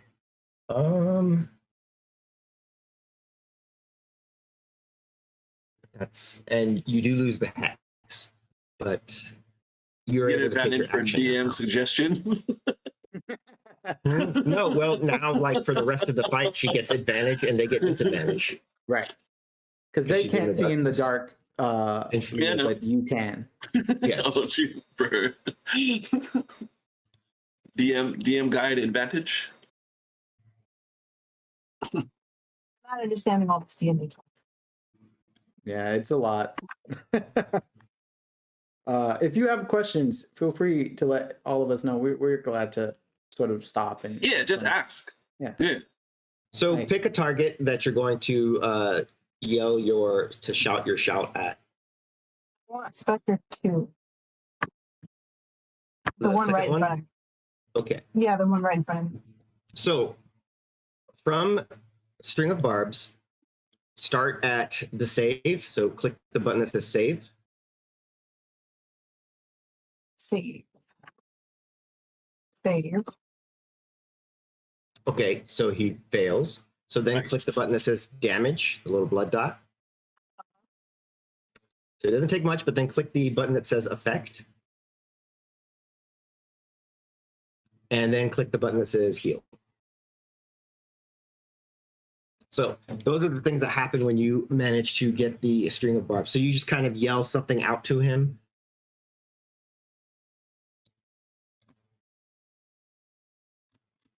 Okay, so I can yell at him. Yes. Okay, so I don't really know if he's up to date on like the visual on the modern day elven insults, so I'm just gonna yell some old school ones at him. Inside I go, freaking, schmicking, smacking, backstabbing blowfish. And we'll see what happens. Well, his feelings are hurt, just so everyone knows. You feel a lot better for it, too. I feel much better, even though I don't know how this is going to land. Okay. Doesn't it do psychic damage, Danny? Is that what It did. It did a point of damage, and she can continue doing it, and she gets temporary hit points for it as long as she continues, as long as she keeps doing it in a row. All right. Well, this one tries to chase her, and it's trying to kind of like get an idea of where she is based on her yelling. Unfortunately, that does give him disadvantage on the attack. Yep, and he misses. The next fellow also has disadvantage on his attack.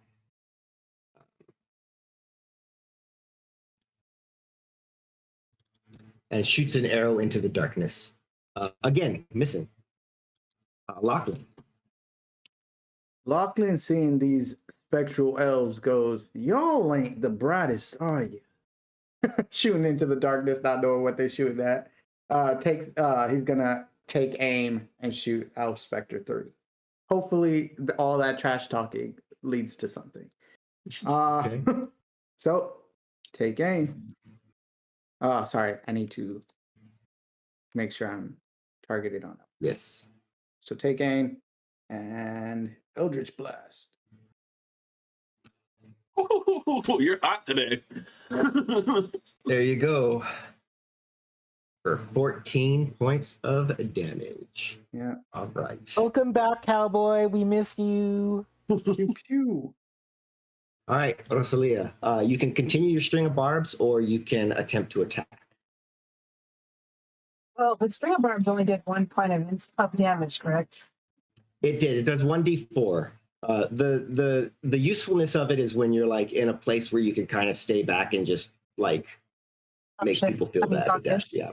Yes. Okay. Well, okay. That because it's obviously not working. So I'm gonna go. As much as she wants to talk more trash, she feels like it's not doing justice. So she's gonna go to.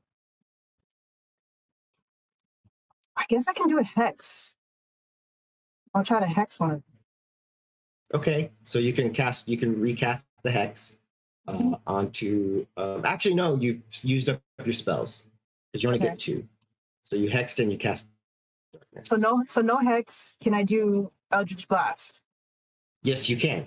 Okay, so I'm going to do Eldritch Blast on the creature that's closest to me. Okay, go ahead and hit your advantage button because you get advantage because you're in the darkness and they are not. Or rather, they can't see what you're doing. And then attack. And then attack with the Eldritch Blast. Yep. Nice.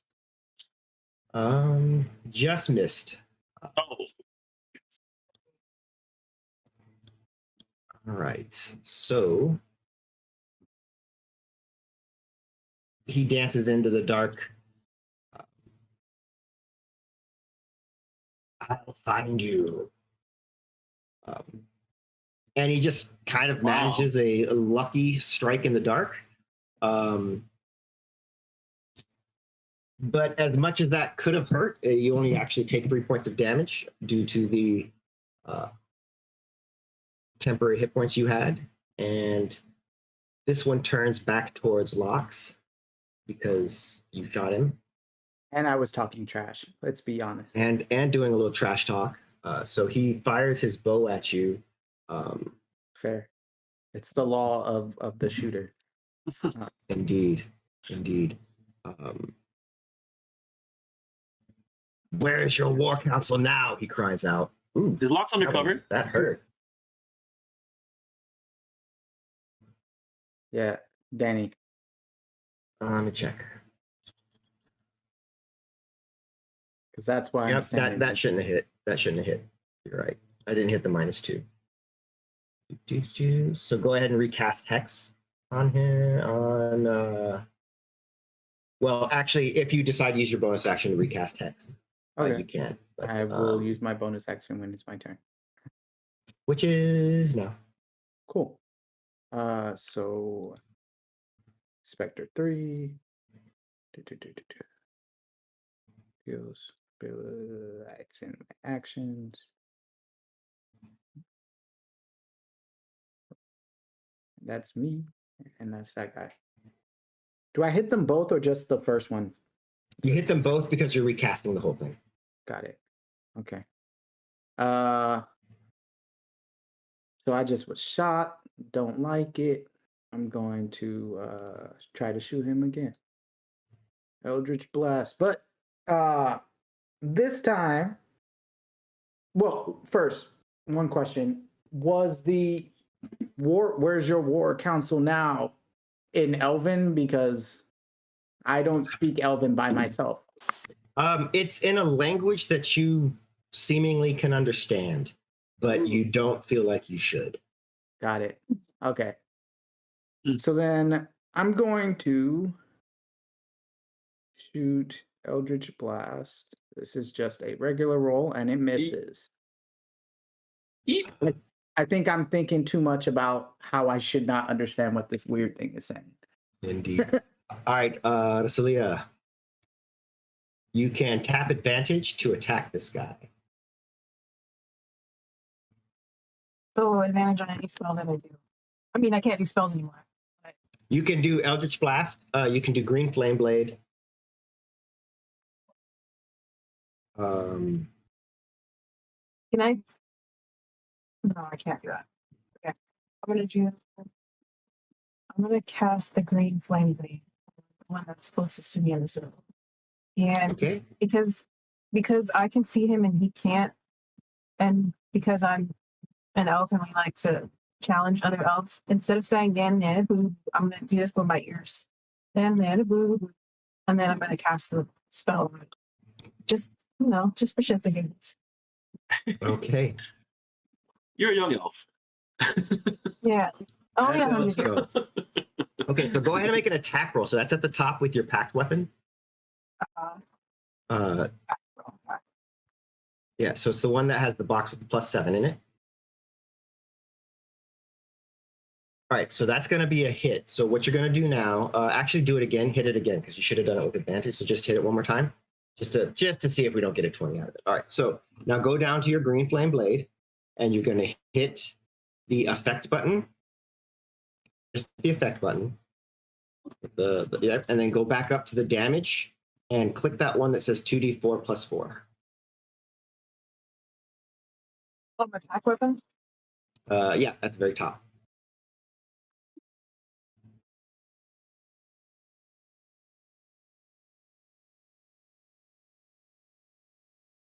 It just didn't. Just so double click it, the 2d4 + 4 box. Yeah, there you go. Boom. Oh, damn! You packed weapon the mess out of that Elven Specter. You did, but What? Always a catch. There's always a catch. That is maximum hurtness. I'm just trying to figure out why that happened. It's called luck. Why something didn't go off. It's because I wiggle my ears at it. It's all about the ear wiggle. Roll a d8, which is at the bottom of your screen, the 4th die. Roll that one into the box so we can see it. This one? No, the 2 to the left. There you go. All right, so got it. Okay. You actually carve into it pretty heftily, and the fire, you can, in the dark, like you can see the fire. It's not green to you. It's like just this dark sort of flash of like a gray brightness, just because of the way the darkness is and the way your witch sight works. As he attempts to hit you with a miss, and again with a bow towards Locks.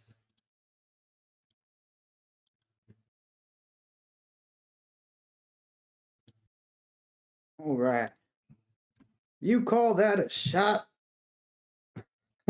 I don't know why I feel like talking trash today, but I do. So he's going to take aim. So Rosalia's kind of rubbing off, I guess. Yeah. What is going on? I rolled Yes. It's for that last time where I kept rolling OMG. really badly. It's for the entire campaign is what this is for. He's rolled horribly for most of the campaign. That's true. Hey, season 2, this is a new lock, all right? True. True that. Whoa. Danny, that 8.0. does not look right. That's a lot.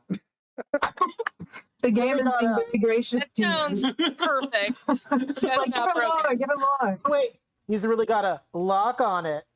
Yeah. Oh. So Danny. No, that's right. Oh. So That's- when I can do my max amount of damage, that's what it is. Got it. That's pretty much your max damage. Yes, you can do 32 is your max damage on a crit. Got it. I want you to know that. So this is what I imagine happening with that shot. So every time Lox does Eldritch Blast, he's aiming his gun. There's that raven figure that sort of flies out and goes towards the person attacking them. But this time, as he says it, there's just a figure that for an instant, maybe not really, but it seems as if there's a figure sort of behind him guiding that shot, which is why it's so powerful. I think that's cool. That's my turn. Rosalia. Can't see my map. Darkness. In real life, I cannot see my map. So if you go to click on yourself and then double click on your token, it should bring the map back up to the front. If not, then this might do it.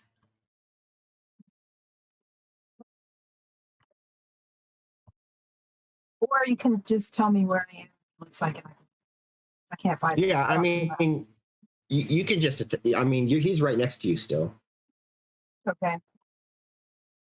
So I'm like psyching myself up. So I'm like, I'm a witch. I'm a witch. I'm a witch. I'm a witch. What can I do to this? So let's see. I think I'm going to use my pack right now. All right. So with advantage, so make sure you click the ADV button at the bottom there.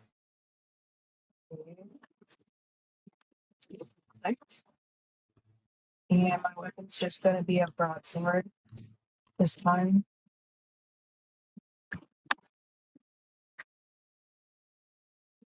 That is a hit. There we go. Go ahead and give us the damage on that.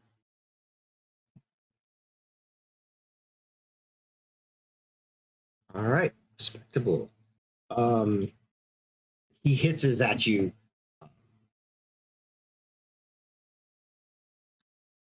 Before attempting once again to strike out with his blade, just lashing out into the darkness wildly. Ooh.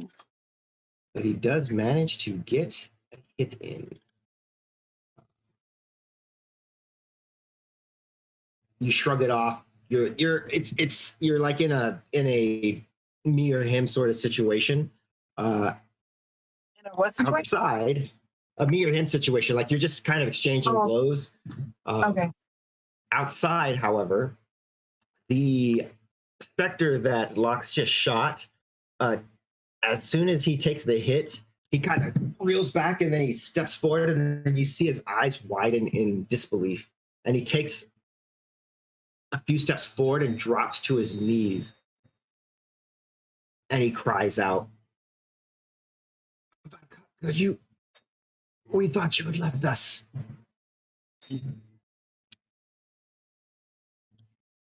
What would you like to do, Lox?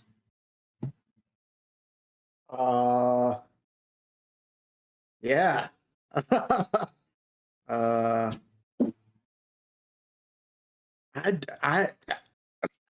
I feel like Locks wouldn't know what to do. He's not gonna murder this spectral elf ghost if it knows Vodkaka. He's not.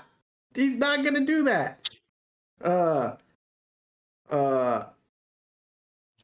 guess he steps stood up. So the Specter falls to its knees. Locks stands up, very confused, and takes a tentative step forward.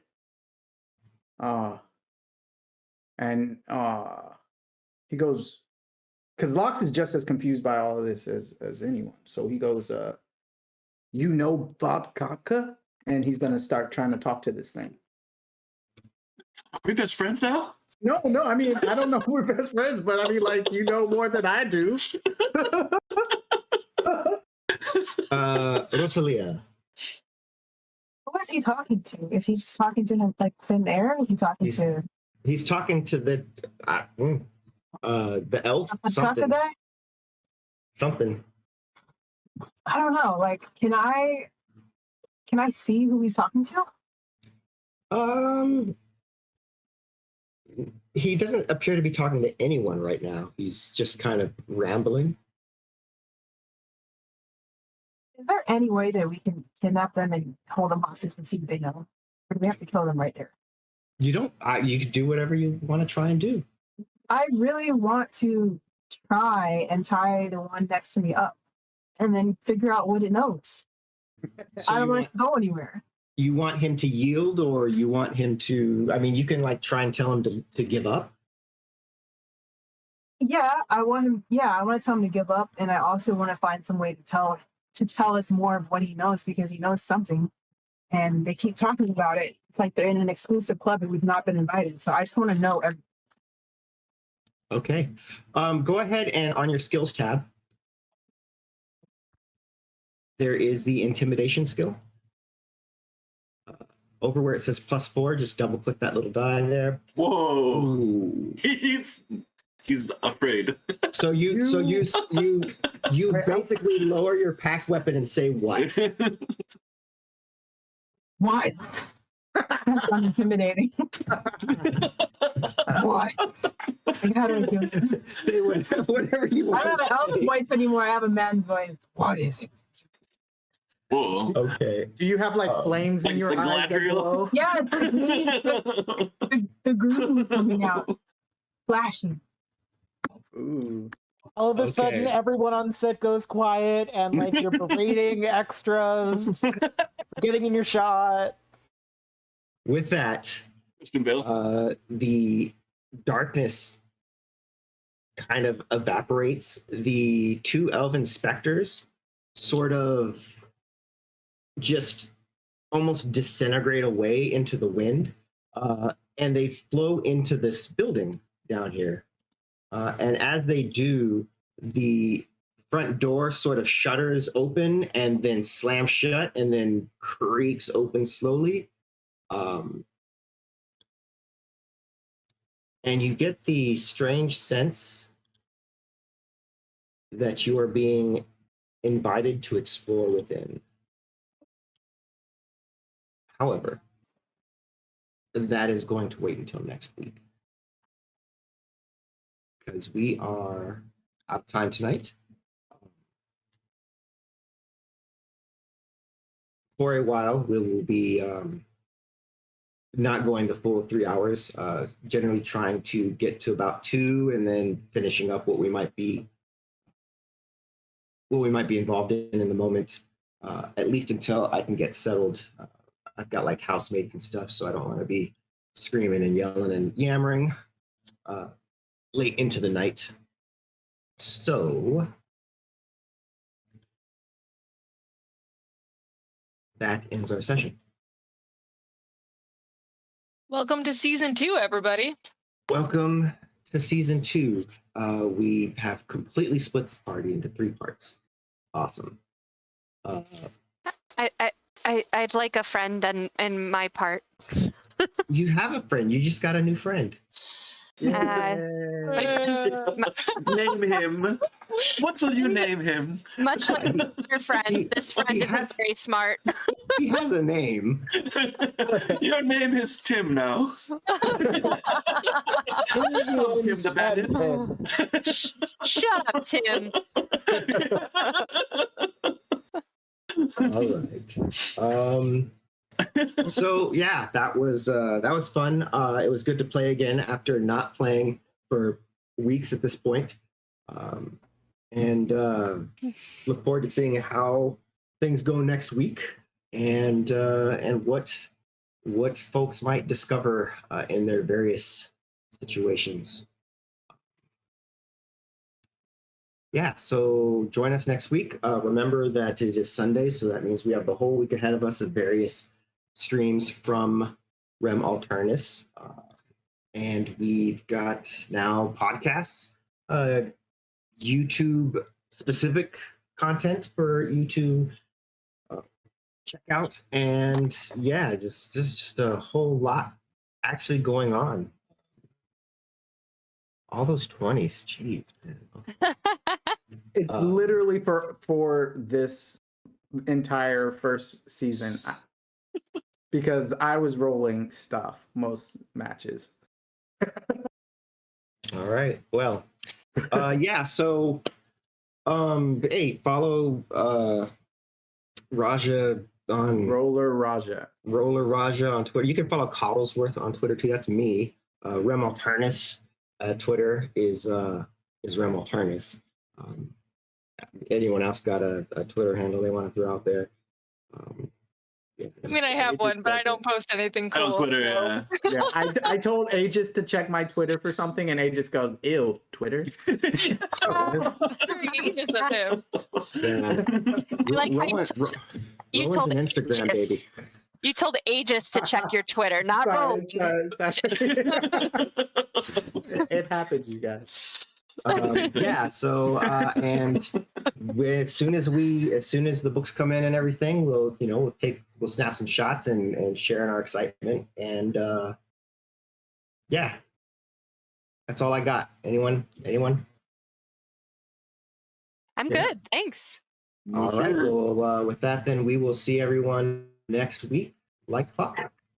Bye. Bye, folks.